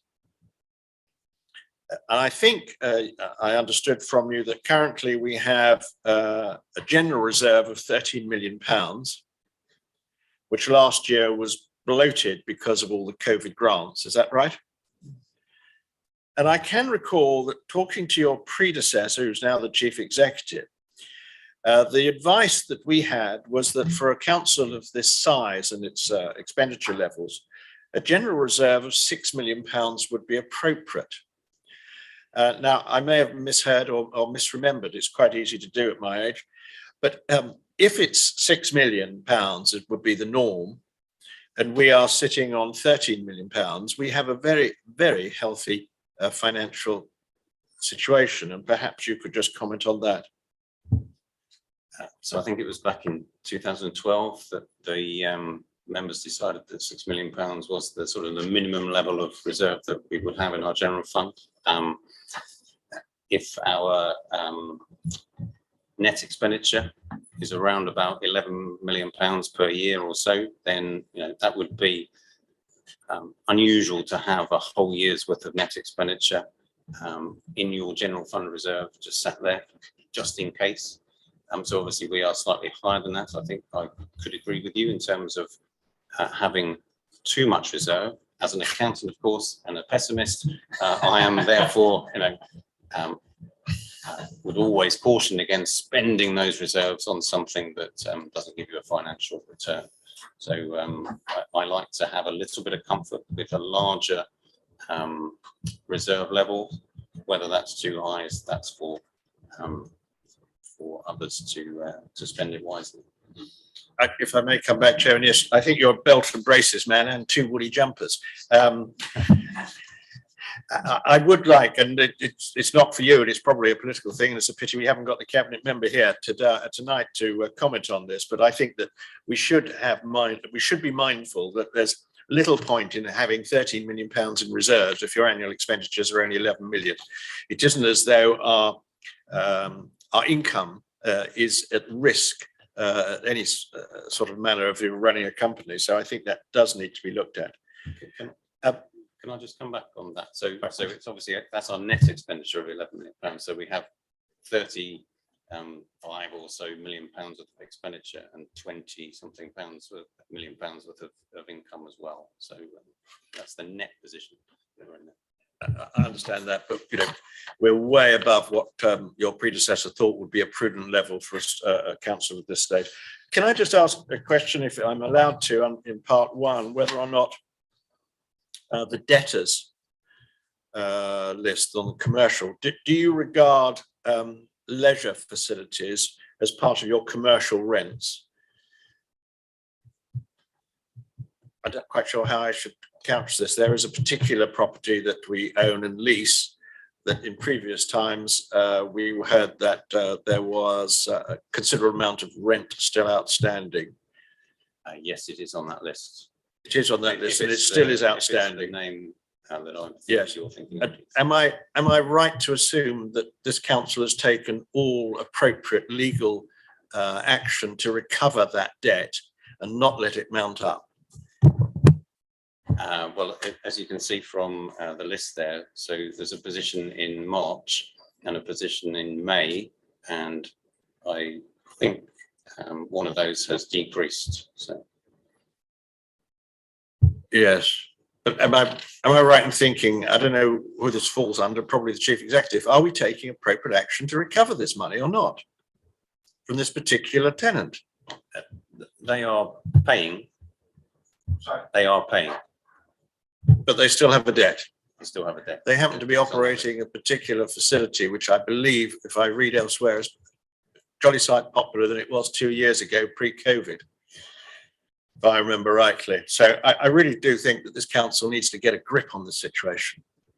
And if a message could go back to the chief executive, I'd be very grateful. That was all. I think you probably had enough. Thank you, Councillor John. Mike, just to come back on a point that was made earlier on about capex and capex budgets. Maybe the Director of Corporate Resources can explain what the alternative is. If we don't put these in ahead of time as capex projects, what's the alternative way of funding the projects? Maybe he could explain why it's done in the way that it's done.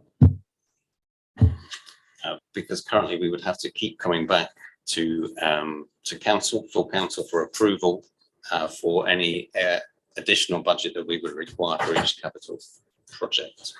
So, for example, in the £1 million example there, if we'd only put a £500,000 into that budget for the forthcoming year, and of course you only approve 1 year's budget at a time, and we spent that 500,000, we would have to return to council to increase that to the million or so, or however much we would need to spend in the rest of the time period.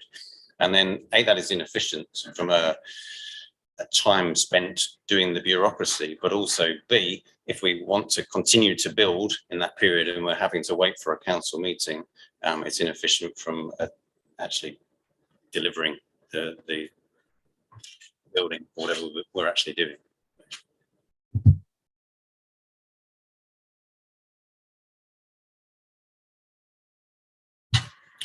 David. Thank you very much. I won't take very much time, really. Two things, really. One is the new homes bonus, which I've been sitting here for years and years and years listening to forecasts that we're never going to get anymore, and it seems to keep coming. Is it going to stop at some stage or other?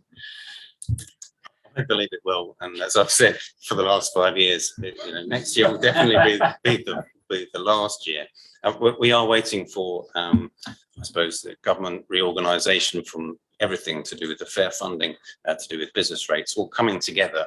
And at that point, I cannot see how it would continue at all. So over the last 2 years, We've had different circumstances where they have continued to pay it. We're now down to a 1-year payment only. So previously we used to get 6 years worth of payments. Now we are on a single year payment only.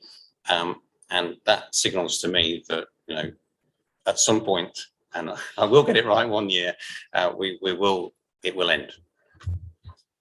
Thank you very much. I just want to support what has been said about the cabinet member being here at these particular times, and I would like to suggest that perhaps in November, when we will be looking at this again, I think the cabinet member for finance actually does come to this committee, so we can ask him his questions that he needs asking. Yeah, I think we'll certainly note that and try and get cabinet members here more frequently.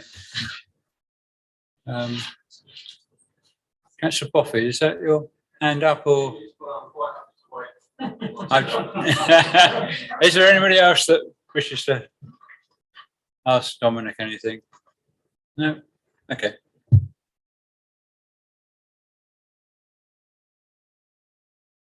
Thank you, Chairman. It was just to pick up on the point regarding the level of reserves.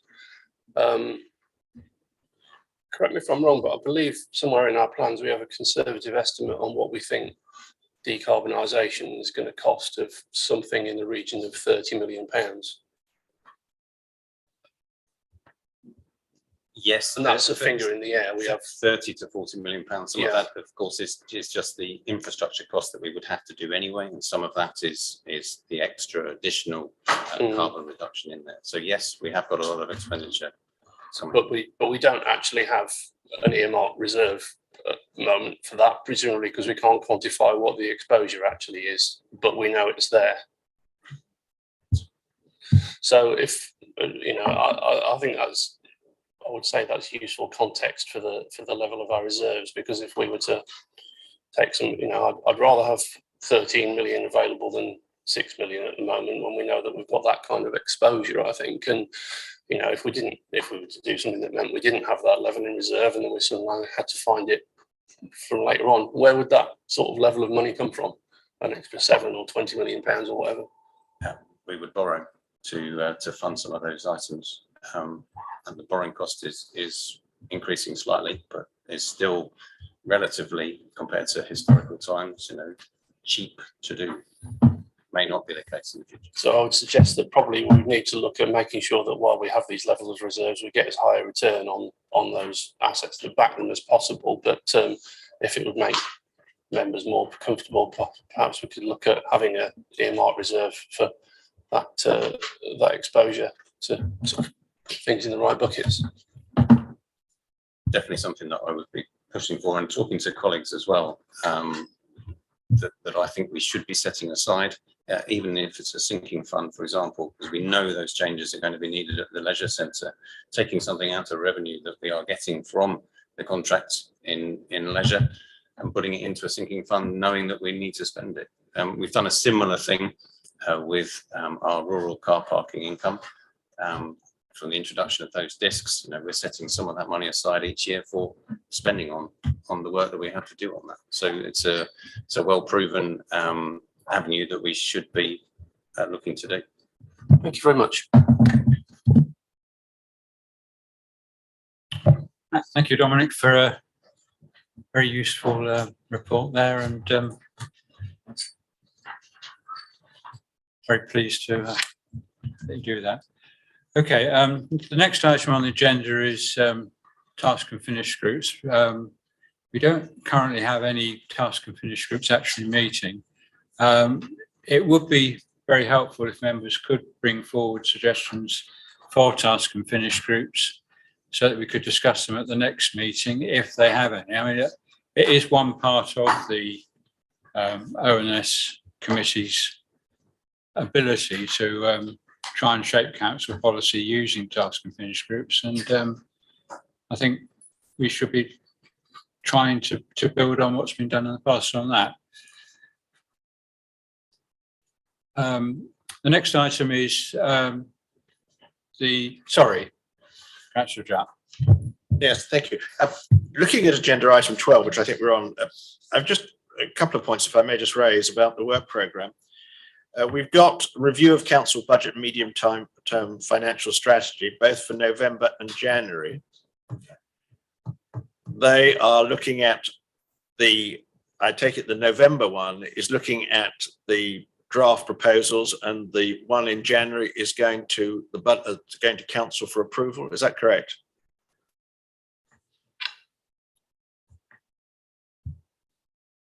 I would think so, yes. I think that's the way that we've worked in previous years. So can I just? Yeah, sure. So we do try and do a medium-term financial strategy 2 or 3 times a year, which has been brought to you before in November for the council meeting. And then we update it with what has been put into the budget in the January that will be approved in February. Okay, thank you. The other thing, a year or two ago, there was a discussion whether or not a Task and Finish group should look into the financial benefits and costs of the new Peerage Place car park. I don't know whether any members here of this scrutiny committee were here. A lot of you were cabinet members in those days or weren't here. But it was something that was looked at the stage because it was quite a capital investment for us. And the revenues that were generated, it really was an exercise to see if the forecasts were being achieved, both in terms of its cost and also its benefits. And I wondered whether or not that might be some subject we could look into. Certainly something we could look into, whether the Task and Finish group is the right forum, or whether we could just ask for a report from Dominic. I'm not sure how much depth there would be to actually having a separate meeting on that, but I mean, I'm open to suggestions on that. Councillor Serkis. On the scrutiny, thank you, Chairman. On the scrutiny work programme, 2 comments. One is to reiterate the comment I made earlier about training. Mm-hmm.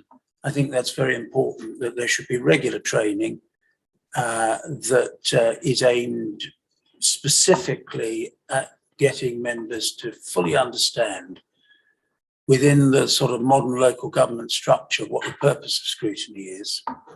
The second thing is, I see that in July, we have something called a Crime and Disorder Annual Update.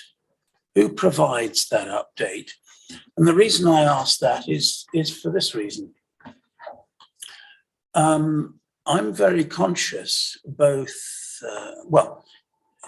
locally and, if I can say so, nationally, of a really massive decline in confidence in the police service. That's certainly true from the comments I get locally. And there was some most appalling coverage on national television recently. A whole string of people saying how their lives have been made a misery. They've been the victims of crime. The police didn't turn out.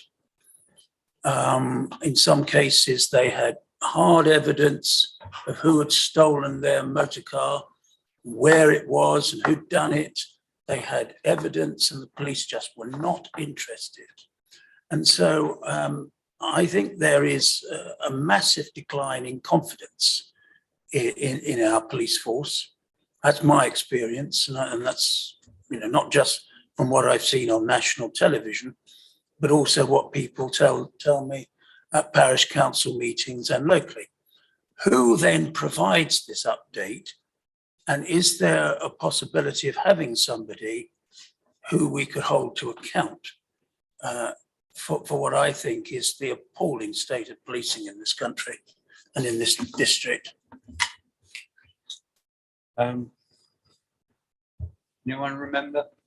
So those, or the report rather, will come from our community safety and development team.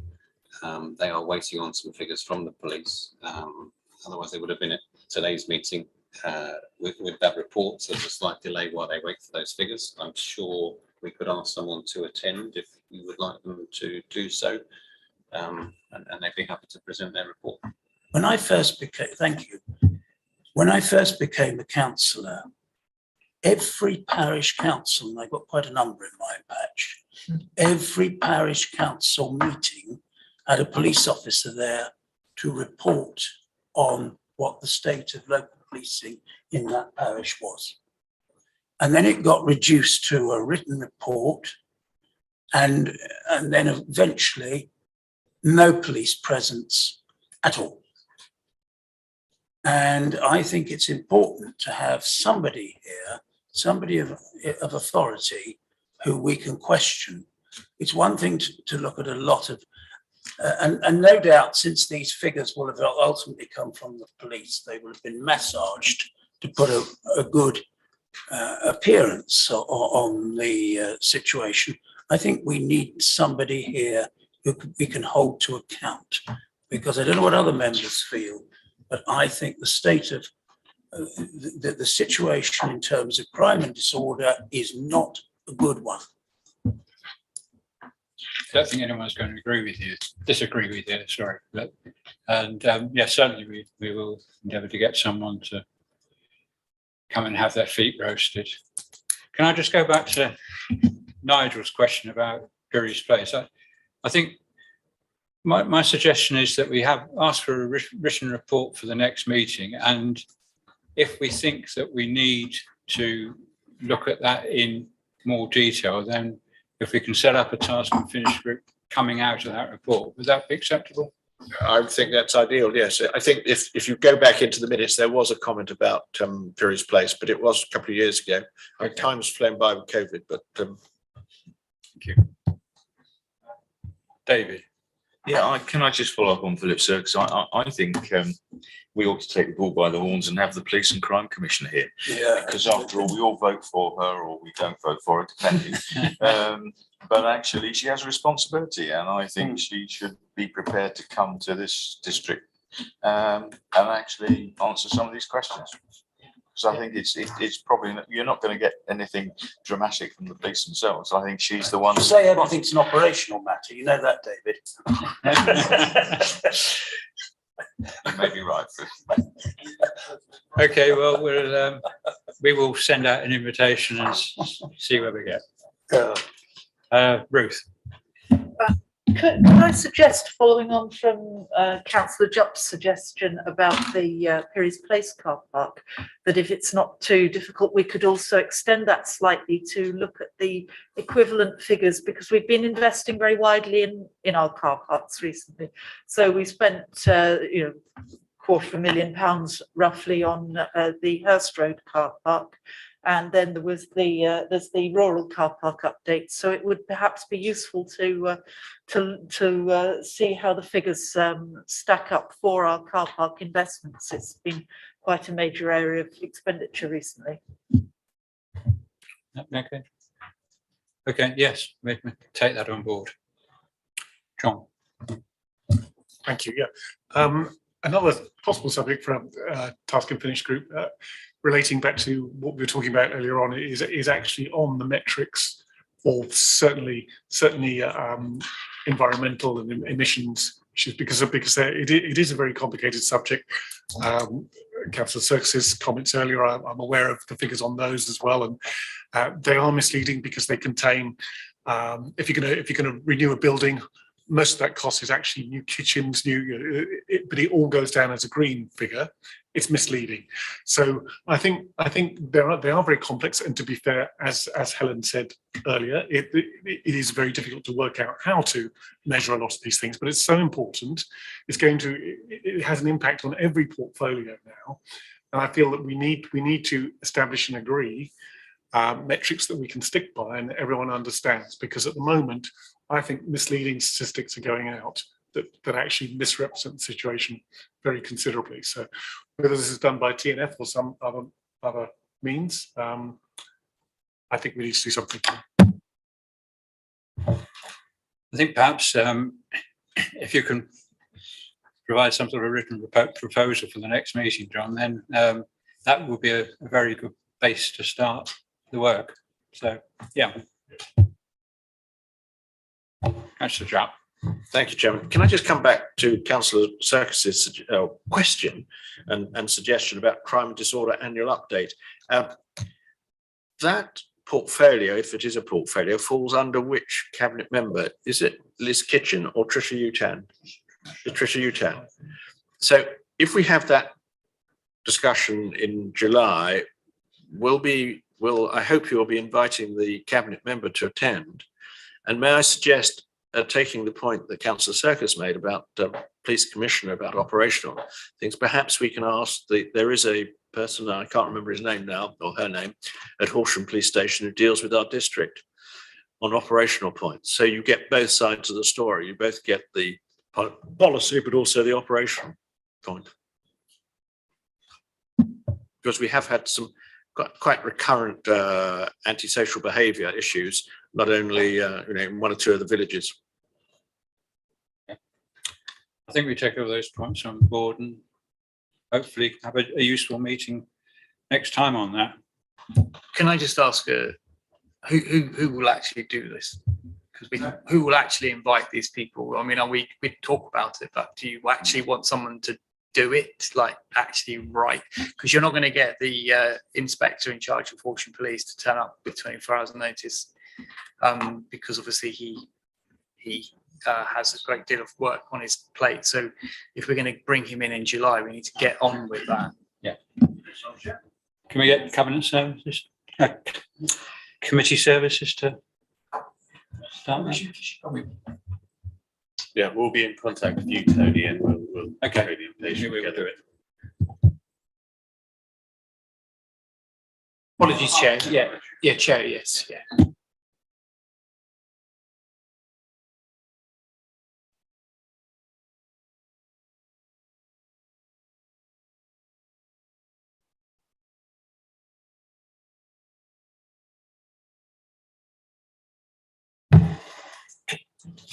On the bottom, for consideration, you talk about cabinet members being invited to discuss emerging issues.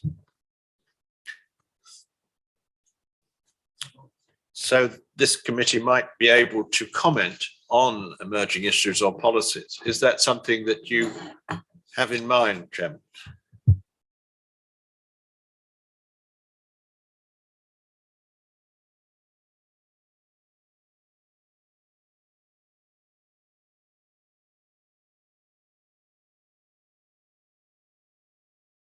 In other words, we have a standing invitation to any cabinet member that wishes to come and discuss with us any emerging issues. Then if he doesn't come or she doesn't come to discuss them, he can expect a certain amount of discussion later on from this committee.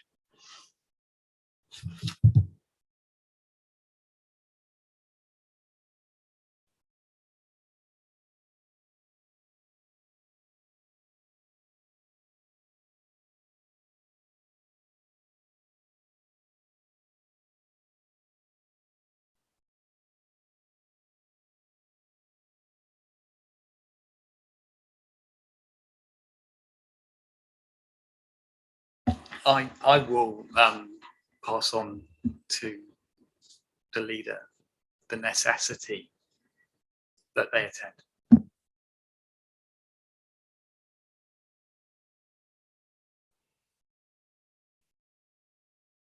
We mustn't forget that we have PDAGs in place which also look at policy before it's formulated, so we must be careful not to duplicate.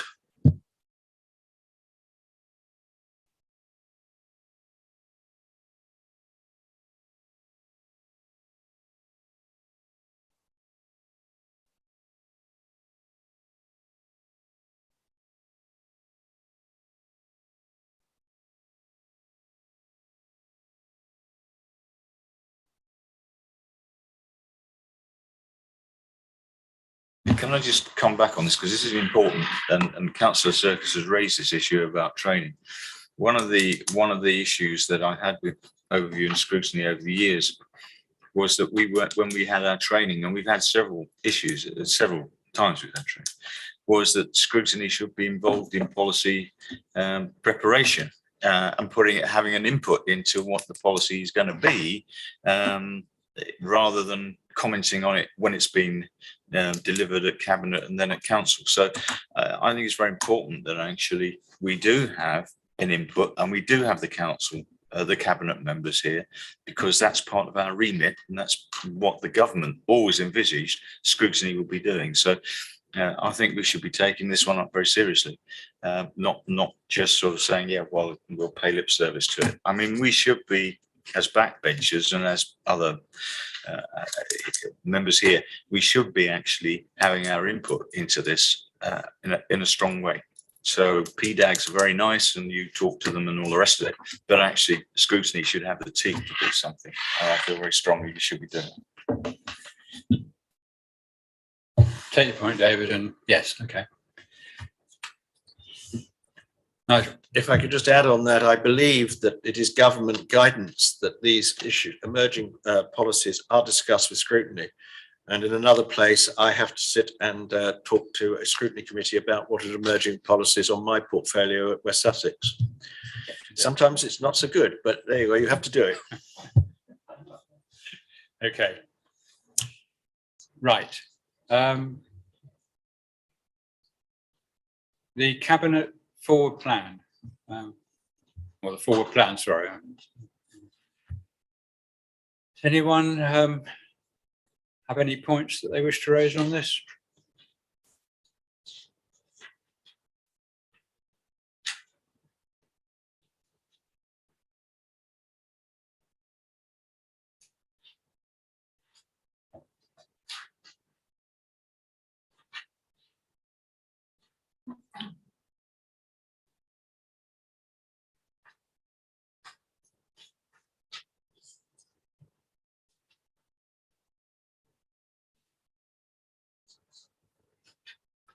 I mean, my comment would be that there's a lot of fairly bread and butter items early on in the plan, and then 9 and 10, which are the evidence resourcing, biodiversity, net gain and development, and a climate change action plan for the district, are quite significant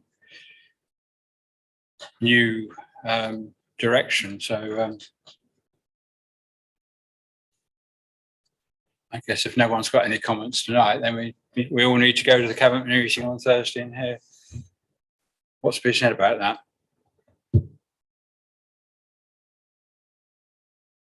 I think on those two specific points, in fact, it's just raising preliminary funding to do a study to look at various things at cabinet.